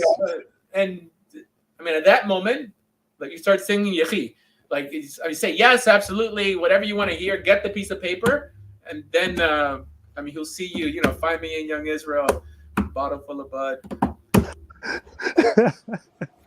Yeah, I'm a kind of easygoing guy though, so I don't know if I'm going to be Lubavitch or join that movie or Sapmeyer. Like I'm not like what they were saying. I put this in quotes, ultra Orthodox. Like that's not the life I have, but.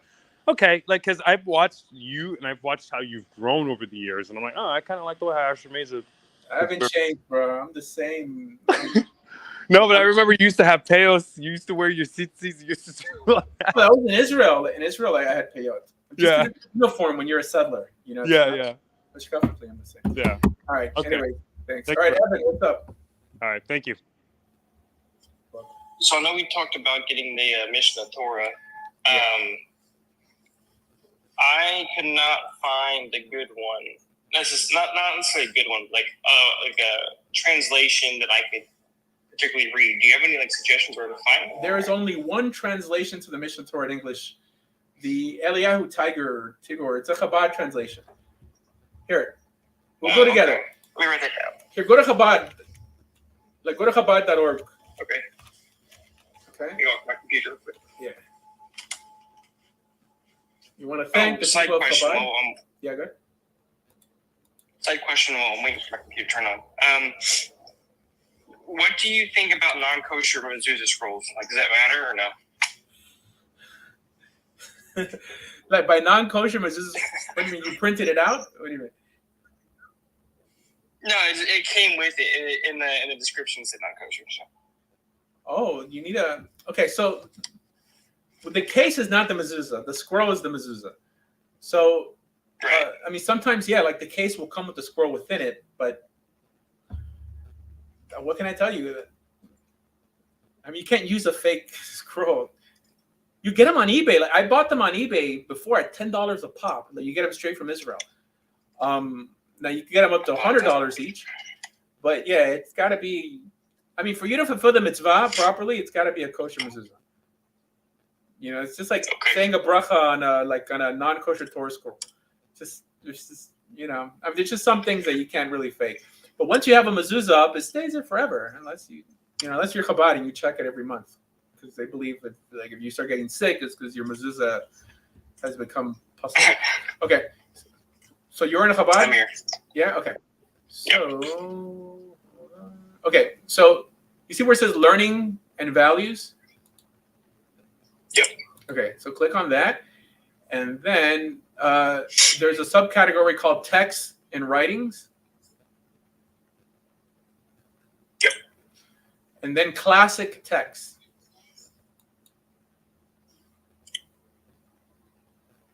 Classic text. Oh, it's acidic. My bad. Oops. Classic text. Here we go. Okay. So like if you scroll down to the third column there, or the third row, you see where it says Mishneh Torah. See it? Yeah, I see it. Yeah. So next to that is Sefer HaMitzvot, which is his enumeration of all the commandments with an explanation. And that is it. Now, under that, like, don't be confused, because under that, like, it says Shulchan Aruch Harav. Shulchan Aruch Harav is not the Shulchan Aruch. You know, it's a Chabad version, like a commentary from, you know, like the Alter Rebbe. So yeah, so there, like, you have all of Mishneh Torah in English, brought to you by the good people at Chabad. Yeah, you can buy it. Yeah, Oh, you can buy it. It's quite I pricey. like 18 volumes, man. Yeah, it's not. So Chabad itself has an app that actually gives you the text, broken down either by one chapter a day, which takes you 3 years to finish all of Mishneh Torah, or 3 chapters a day, which takes you 1 year. So like this, you don't even have to go here. You download the app, and every day it'll, give you the reading. That's good to know. I prefer hard copies because I like pretty bookshelves. Yeah, no, it's cool just to have a bookshelf. That's what I do. Also, I bought the first edition, first volume of Talmud. If I came in yesterday. Of course, it's Art Scroll. I'm like, you have to think about Art Scroll Judaism. No. No, everybody, even in yeshivas, in kolos, they also use Art Scroll. Like, not necessarily the English one, but they'll use like the blue version. Just because of the nekudot, and they'll have it in Hebrew verses. They'll translate the Aramaic into the Hebrew. Yeah. When I say Art Scroll Judaism, I mean like stone chumash, like people reading the commentary and thinking it's part of the words. It's more like the English translation. There aren't too many versions of the Art Scroll for sure.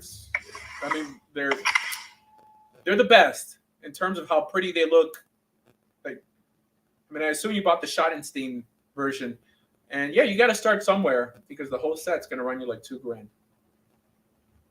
Yeah, the Scott. Yeah, and I like the. I know it's a minor detail and you don't see it, but like the dyed edges, I think that's cool. But that's just. Oh, I think they all do that. The cheap ones are the ones that stain your clothes. When you're walking to school, like in Jerusalem, when you're, walking to the yeshiva, like, and you're holding your Gemara close, right, like close to your white shirt, and then you move it and it leaves like a purple stain on your shirt. Those are like the ones you don't want. Right? Art Scroll is the tops. But I don't encourage people to just study the Talmud, because it's not gonna help you. It's like, it's good once you already know, like, just to expand your arguments and say, okay, first you have to master Jewish law. Once you know the Jewish law, then you can read the Talmud and see all the different arguments. Because all you're gonna read is like things that are non sequiturs. And it's not going to help you keep halakha. Like, the average person doesn't open up the Talmud to know what to do and what not to do. Right? The average person who studies the Talmud, they study it like a sport. They do it to argue and to sharpen their critical thinking, debating skills. Why? Because Mishneh Torah, what the Rambam did was that he extracted all the laws from both Talmuds, Talmud Yerushalmi, Talmud Bavli, and all the Braitot, and he put them in 14 volumes. So then you don't have to go through it anymore and decide what a law is and what a law isn't. That's the first step. Once you master Mishneh Torah, then, go straight to the Mishnah, compare to see where he actually got it from. But if you don't know Jewish law, I think, here, look, we're all like late to the game, okay? I wasn't born Jewish. If you want to be effective, master the 5 books of Moses and straight halakha. If you get stuck trying to do daf yomi, all right, you're going to be wasting such critical time for sure. I mean, don't study Kabbalah because it's going to take too much of your time. If you want to be able to debate Judaism and win, master halakha. That means whether it's Shulchan Aruch, which is incomplete, by the way, your Mishneh Torah, and the 5 books of Moses, like your weekly parsha. Just master that, and you will know more than 99% of the rabbis. If you get stuck in a spiritual rabbit hole, here, which is what studying the Ramchal is and Tanya and all these Kabbalists, I'm not saying it's bad. I'm just saying, we're so far behind already that start with the meat. I mean, forget about the like with the frosting. You have to hop in, and every Torah class you listen to online, and by the way, I encourage people to go to yutorah.org, should be a class given by a rabbi for a rabbi. Meaning, like yutorah.org is the audio site of Yeshiva University, and they train rabbis there. So the classes they give are typically for their smicha program. So they're training, the classes they're giving over is told over in a way that they're trying to make the student into a potential teacher. While if you go to Torah Anytime or any of these Baal Tshuva sites, or for sure if you go to anything Tovia Singer, it's like it's there to like help you do tshuva over and over and over again. It's like perpetual tshuva, It's like how many times? Okay, like we get it. Like we should all be keeping Torah. We get it. Okay, now tell me what the halacha is. Tell me what Torah is. And this is what you're not going to get in counter missionary classes, and you're not going to get with Rabbi Mizrahi, and you're not going to get with Rabbi Yaron Reuven, because it's a different style. I'm not saying it's bad, but that's where you start.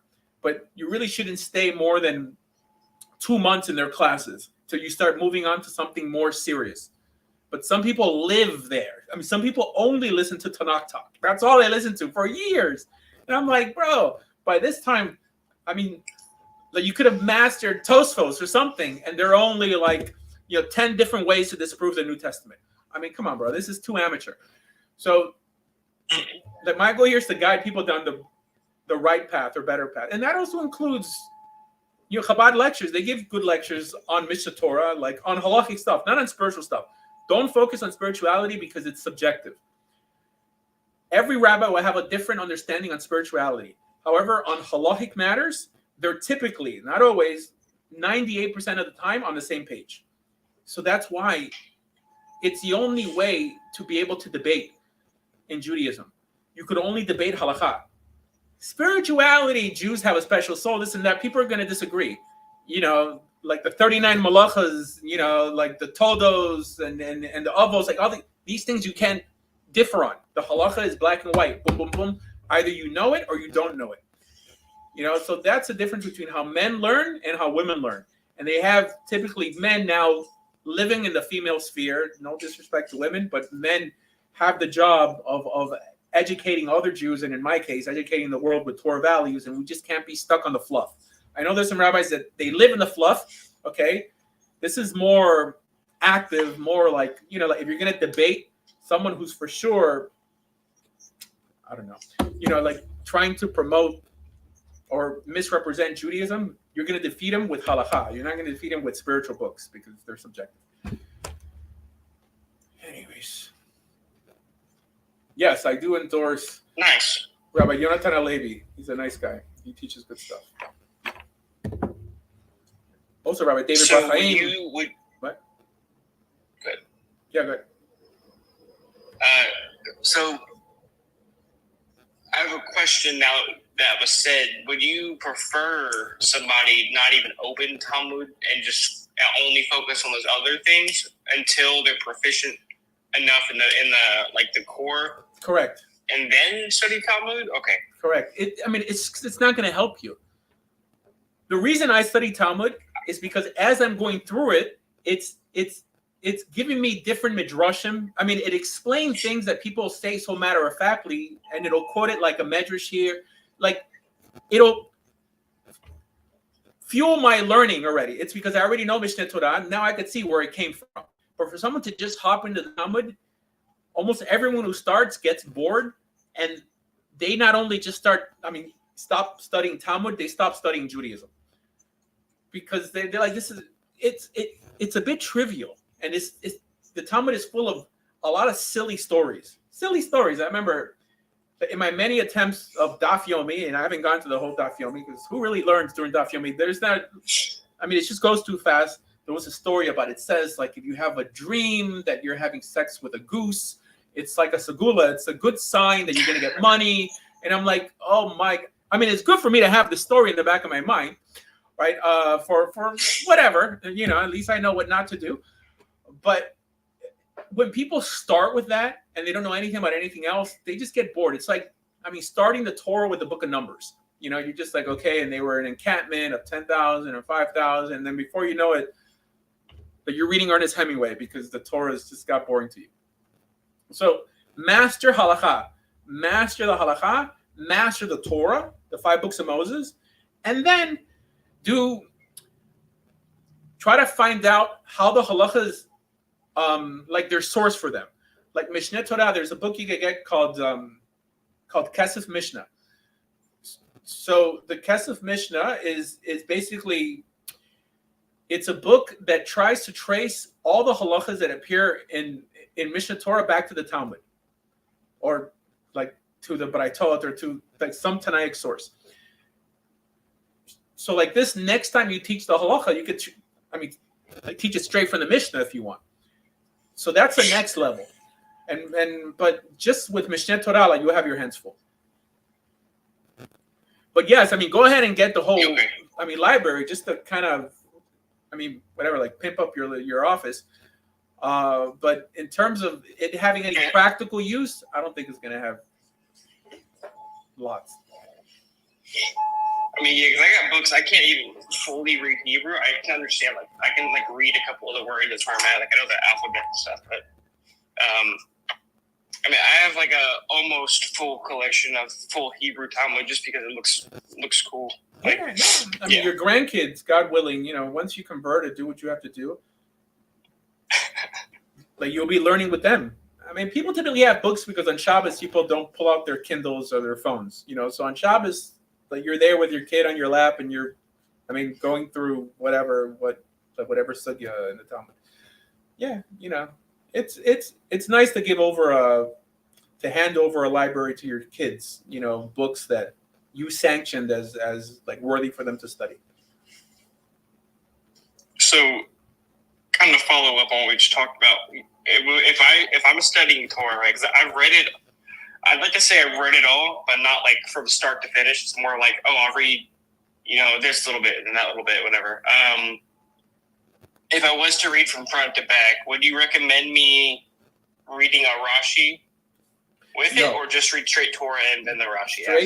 Straight through. Study Torah without a commentary first.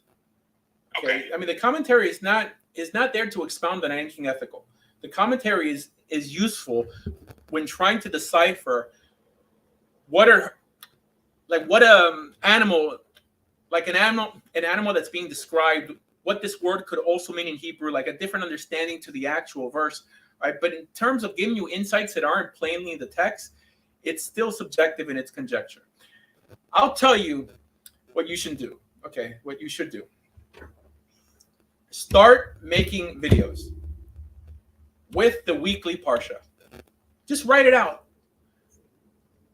Get a notebook or whatever, like a document on Word, and write your own commentary to what you read. Just write it out and then read it to yourself via a teleprompter on camera. Put it online and let people enjoy it. And then keep doing it. Like that, you'll fuel your learning, because now you're no longer learning, you're teaching what you're learning. It's funny, the Rambam says that there's no mitzvah of studying Torah. He says the mitzvah is to study and to teach. Meaning, if you're not teaching, you don't get the mitzvah, that you don't get the points for studying. Tell that to the people who learn in Kollel. Don't teach anyone, only study for themselves, lishma. So if you really want to do it the right way, absorb it, come to a reasonable, purposeful conclusion, write it down, record yourself giving Torah classes. Before you know it, you'll be done with the whole Chumash. You'll be able to go back. Your grandkids will be watching your videos. You can transcribe, or I mean, if you wrote it out already, that you can make it into your own commentary to the Torah. But don't use Rashi. Because Rashi just typically brings down a midrashic understanding. He'll bring down legends and tales, and it has nothing to do with the plain understanding. The plain, I get it. I mean, you could go back to Rashi, like if you want his opinion on things. And that is how you are going to be, God willing, a big rabbi. And then you'll look back at this episode and say, that's where, Asher Meza, gave me the idea to do this. Leave your mark. And that's probably the most masculine thing you could do as a religious person.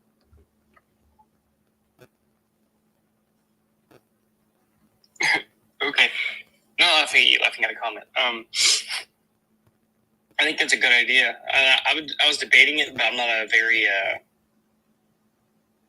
well said person. I'm a blue collar guy, Yeah, but I just gave you the do my secret. best, I think it's a good idea. All you have to do is type it out and download a teleprompter app on your phone, teleprompter app, and then read it. And it looks like it's coming off the top of your head. This is what I did with my early videos, by the way. Now I could speak forever, like with nothing in front of me. My early videos, I would type out the content, at least 1,000 words on every topic. I would research a topic, and then it looks like I'm speaking off the top of my head, but I'm reading, like a Word document in front of me. Anybody could do that. Once you do that enough, I promise you it will stick. And you will have all these things you've already uttered with your lips. And when need be in a debate, it'll be easier, for you to bring it up, because you already, you studied it, you researched it, it's tattooed on your brain. And that's how you're going to be great. Yeah, don't be a spectator. Be a leader. Trust me, what Judaism lacks today is leadership.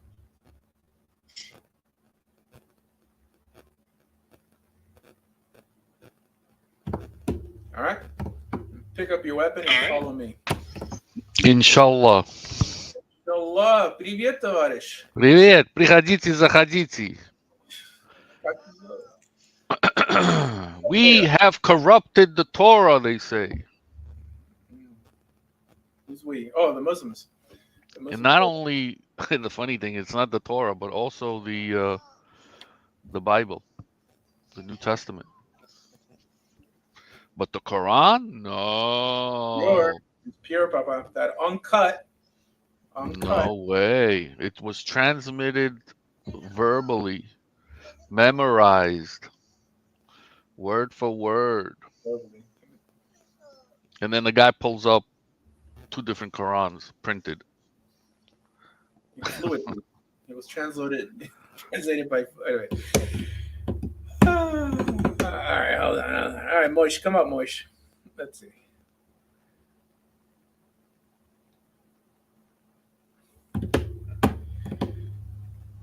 Sure. What's up? What's going on? Okay. What's up? You hear me? Look at you. I missed your mom. You have one of those things with like those it's like Straps. Strap. No. Where the thing the men's like they wear to breastfeed. Oh, Like those little attachments. The what? No, forget it. I don't know what it's called. I don't know what it's called.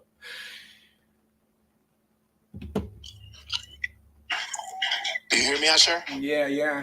I saw your homegirl Liv yesterday saying, like, don't let Asher up because I don't like him. You'd be surprised. How many people turned against me just because this guy Littman? You'd be amazed. The guy is crazy. Yeah. I don't know if he's very average, which is probably worse. If you're crazy, you could be a little fun, right? So if you're boring and just like repetitive, that's when you don't impress me. Yeah, no, unfortunately, most Jews are very territorial from that. And it's not even from a masculine perspective, because the guy will be like, okay, I'll debate you. But insult you and run? Who does that? Insult you and run. Yeah, but not only insulting. I can insult you and say that you're stupid and this and that, but he's just making up stuff, like serious stuff. He says that I grape women. He says I grape women and I steal people's money. You know, I'm like, you know, Right. if someone lies about one area, right? This is why. It's hard to know who's right about any issue, but if you hop into any live or discussion, you see someone clearly exaggerating, right? Or you catch him in one or two lies, the chances is the other stuff he's lying about it also, right? I mean, it's just, and it's unsubstantiated. Also, I'm constantly asking for the proof. Where's the proof? Where's the proof? Proof. You know, my gosh, trust me. If I was a liar, I wouldn't tell people I converted. It's the first thing I say that I converted. You know, that by the way, like, he was calling me a goy, like even before like, he knew like who converted me, by the way. You know, so I mean, he kept on modifying it. So that's whatever. Doesn't matter. He's welcome in the show, and I will treat him like I treat everybody with decency and respect. I mean, assuming he doesn't insult me, and just for us to have a dialogue. And the first thing I would ask is that you said I pervert Judaism. Can you first start off, because this is like what I asked him on the show for the 20 seconds he had me on. What halakha am I perverting, or what hashkafically am I misrepresenting? Right? I mean, a Lubavitcher like should have a lot to say regarding at least how I differ from the Tanya. Now, when I call it out from the Tanya, now this is like a hypothetical debate, and this is how I think it would end. They'll be like, "Oh, well, the Lubavitchers have the same problem that Sephardim and Israel have." Okay, is that when they try to poskin for everybody. Like there's a statement on why does Rabbi Vadi Yosef wear dark glasses? Have you heard about this? Yeah, that's true. He tried to be, right now there are now, like his son is now saying that it's asur to use instruments during the Rosh Chodesh. Who the heck are you? That's it. I mean, there's no more Rabbi Karbach Minyan. Like all the Karbach Minyanim. No, but the joke was the reason that Rabbi Vadi Yosef like wore dark glasses. The reason Rabbi Vadi Yosef, the reason why he wore dark glasses was because he wanted to see the world Sephardi. No, that was not a reason, but that's no, it's because he would poskin for everybody. You know, so for him, everybody looked dark skinned. But so the that's a joke. I mean, much respect, obviously, you know, but it's Lubavitch falls into this rut that because they're so metropolitan, cosmopolitan, they're in your face, they tend to speak for all of Judaism, right? Now, I do that sometimes, and I'll try to, like, if I don't catch myself, to say, this is my opinion.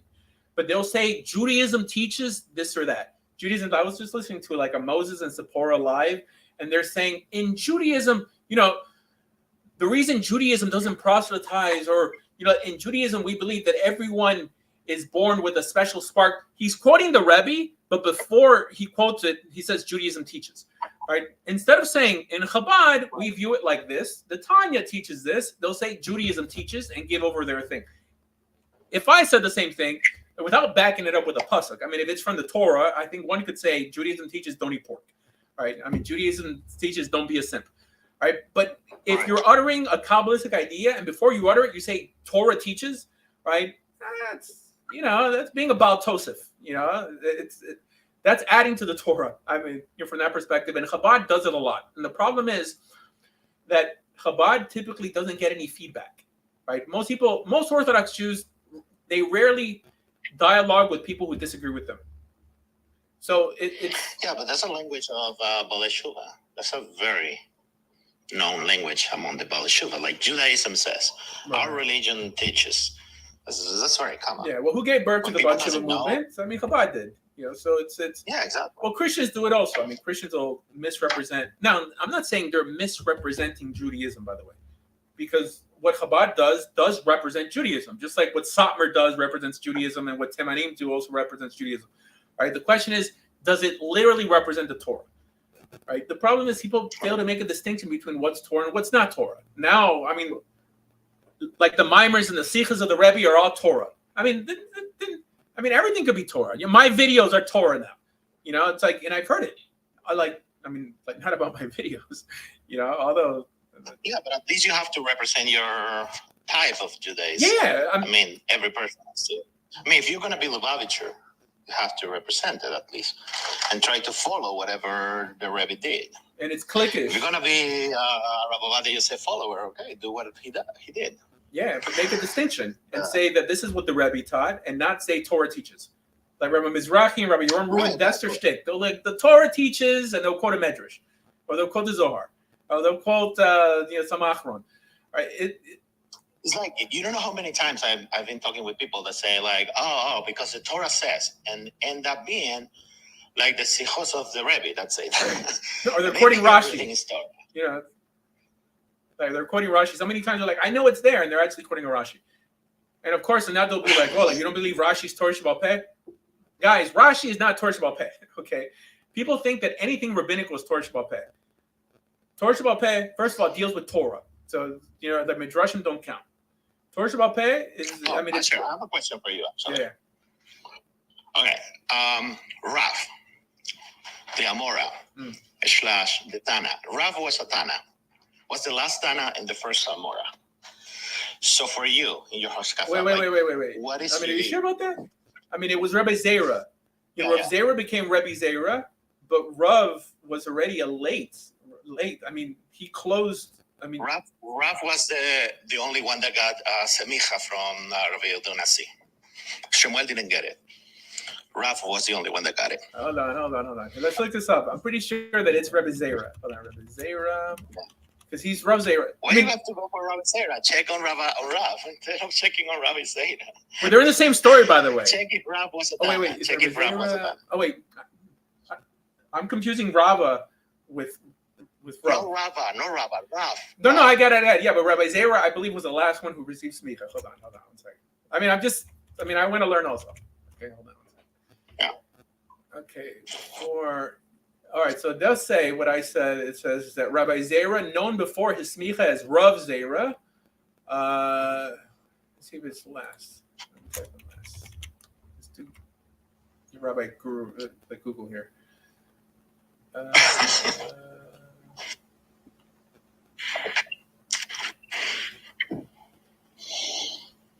Fine, I'll take your word for it. You know, so Rav was the last one. Yeah.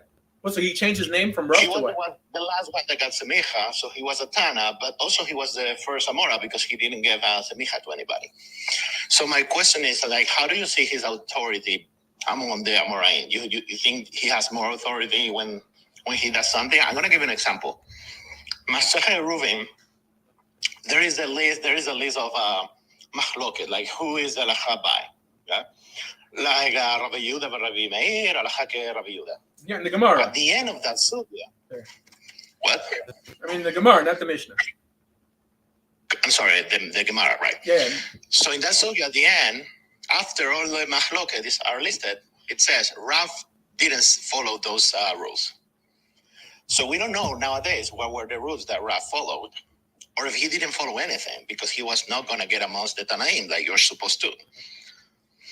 So that's why I told you, like, what is the? All right, so this is a complex issue, and I'll tell you why it's complex. Because I've always wondered, what does smicha mean when you don't have a Sanhedrin? Because right. I mean, smicha did exist after they dismantled the Sanhedrin, so I think it's a two-tier position. Having smicha makes you a leader of Israel, right? Like one of the leaders, but if you don't have a Sanhedrin, you can't rule anything like into existence. For all the people of Israel. Right, for all the people, or even for a community. So smicha doesn't really. Yeah, but that's not even how they understood to rule. You don't need semicha to rule in a community. You just need to be the person that that community follows. Yeah, but if smicha only allows you to put people to death, they can overrule you. So what? The only thing that smicha gives you an authority in is something that you do with other people in a court. You know, like dine nefashos and dine momenos. Apart from that, who cares who has smicha? Like, I don't. No, but that was not my question. My question is, like, an Amora cannot fight a Tana because when there is a Tana has more authority Right. about the interpretation of anything. Right. Unless he brings a brisa, right? So, right, exactly. Yeah. So, no, not even a brisa. Like a Tana, like Rav Akiva has more authority than Abaye for sure. Who's gonna listen to Abaye if we have Rav Akiva? So the case of Rav is like complicated because he's a Tana, but also is an Amora. So I see places where there are like machloket between Rav and Shemuel, and we go by Shemuel instead of going like by Rav, who is the one that has a micha. So from an educational perspective, let's sort of paint the picture on how if the average rabbi would stumble across this discussion, what they would say. First of all, they'd call us heretics, and they'll tell you to go by Shulchan Aruch and stay quiet. Okay, I'm pretty sure this is what Mr. Littman would say. By the way, I mean I'm not being even cute here by saying this. I mean this is what they would say, because this is already on the borders of apocryphals. Just because people don't ask these questions, the truth is this is not a science. Now, the closest way to understand it, I believe, is how the Rambam explains the whole process of smicha, but the Talmud itself doesn't give us the insights. You have to go through the Gaonim and really try to understand how it works. Most people don't do that. This is why I don't know.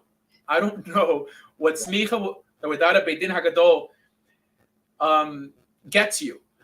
Like I don't know. I mean, who knows? I mean, it's probably written somewhere, but it's not in the Talmud, and it's not. You mean regarding to halacha, right? You don't know what, I mean, what does it mean? Halacha is everything. Halacha is everything. You know, there's right. So I don't know. I really don't know.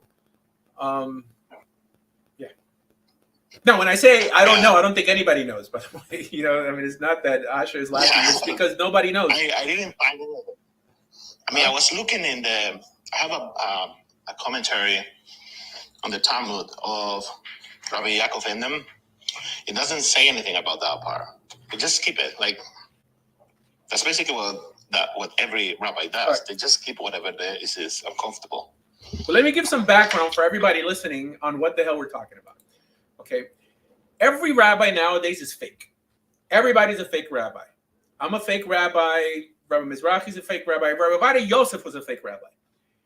In the traditional sense of someone who had smicha, ordination going all the way back to Moses, who could sit on a Sanhedrin and adjudicate certain cases like capital punishment trials and, you know, if you owe money, force you to pay and other things that they're allowed to do.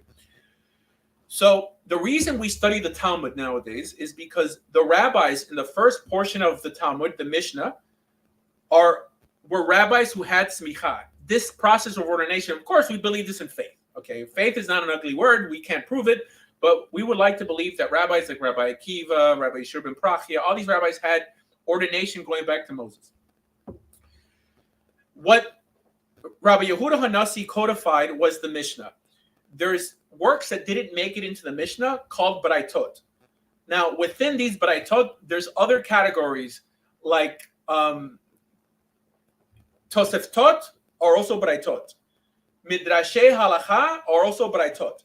That means the Sefrat, the Sefrit, the Mechilta, they're all Baraitot. They're Tanaic works that didn't make it into the Mishnah. The reason I say that Amoraim are the rabbis in the Gemara who comment on what the judges, those with smicha, actually wrote about, which is why the Gemara is a commentary to the Mishnah. The Mishnah is the same, essentially, in Talmud Bavli and Talmud Yerushalmi. It's the same Mishnah. It's the commentary that's different.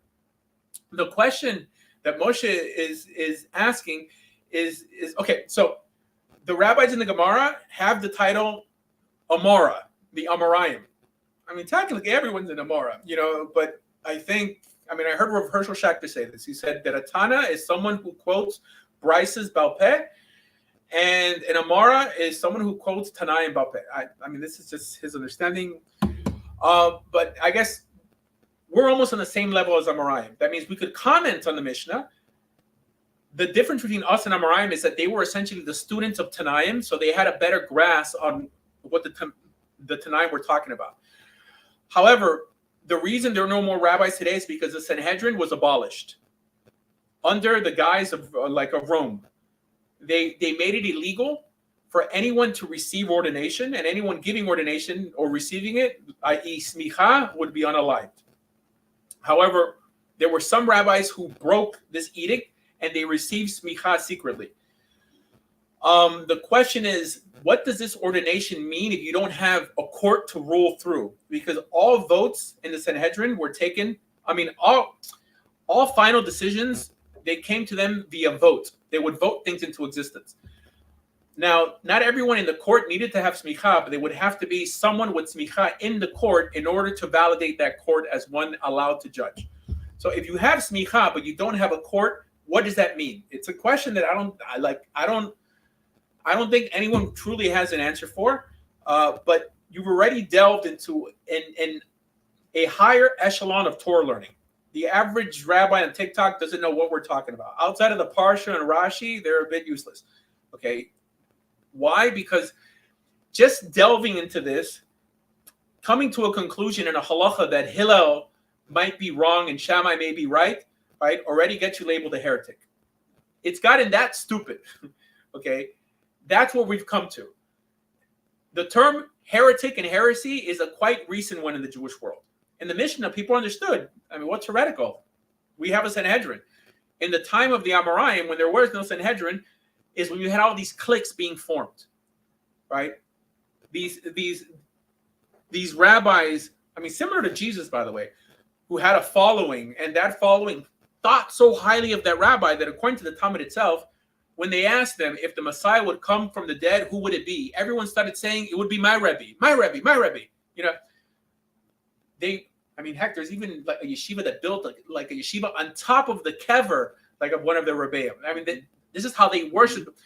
In the Jewish world, they admire teachers so much that some of them make those teachers the Messiah or even God. So this is what we're talking about, and this systematic theology, unfortunately, doesn't appear black and white in the Talmud on how the structure actually works. So the Rambam, being the only one to ever codify Jewish law, has a Masorah on how it works and breaks down the difference between a Beit Din Hagadol and a Beit Din Katana and what their authority, and Shulchan Aruch just kind of piggybacks off the Rambam. No pun intended, whatever. Piggyback, Judaism. Moish, you want to add something to it?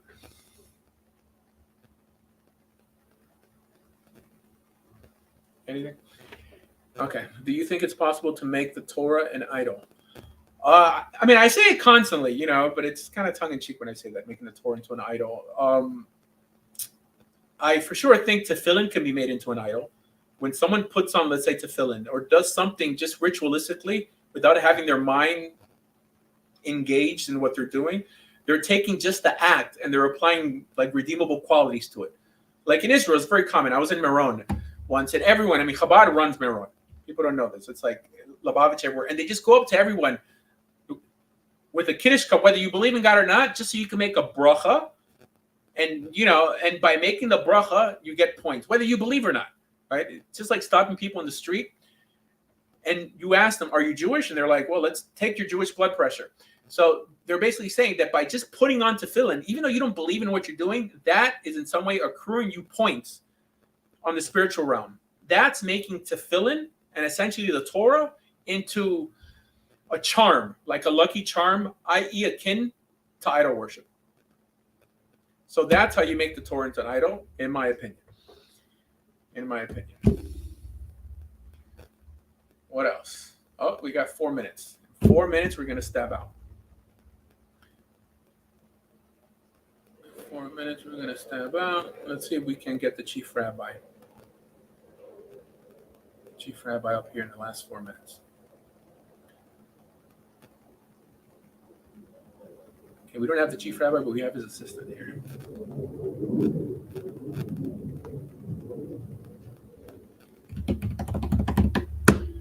I guess the assistant's busy. He may be busy. Anyway, let's see. Josh says, many rabbis say they have the original smicha. They fell for the medrash the rabbi gave them. Yeah. So the Chazon Ish, actually, did not only believe he had authentic smicha, he said that anyone who disagrees with the rabbis nowadays falls into the avera, of lo sasor, of not straying from the right into the left. I mean, this is the commandment we have in Deuteronomy chapter 17. The source of believing in the oral law, according to Maimonides, is Deuteronomy chapter 17, where God tells us not to stray from the right into the left of what the judges teach us, right? And the priests and the Levites and judges, they all made up the ruling body of biblical Israel. So many people erroneously tie that to rabbis today. They could do so. They'd be going against the Rambam. It'd be going against the whole notion of smicha, because we don't have the real notion of smicha. But that's what they do. How to unite against atheism when the other Abrahamic religions are not Torah-centered? I don't know. I want atheists to hear arguments on why the Torah is purposeful and an alternative to atheism. I don't like them hearing Christian or Islamic arguments, with the exception of this guy Cliff. This guy Cliff online, I watch his videos. Very bright man, confronts atheists, and I love what I hear. But I think the average Christian or Muslim does a disservice, especially when they start, mainly Muslims, because they'll start like quoting the Quran so matter-of-factly to people who aren't convinced of the Quran, which just makes religious people seem fanatical. So, yeah. Anyways, on that note, guys, let's go ahead and just end before we get bananaed. Thanks for stopping by. Until next time, be benched.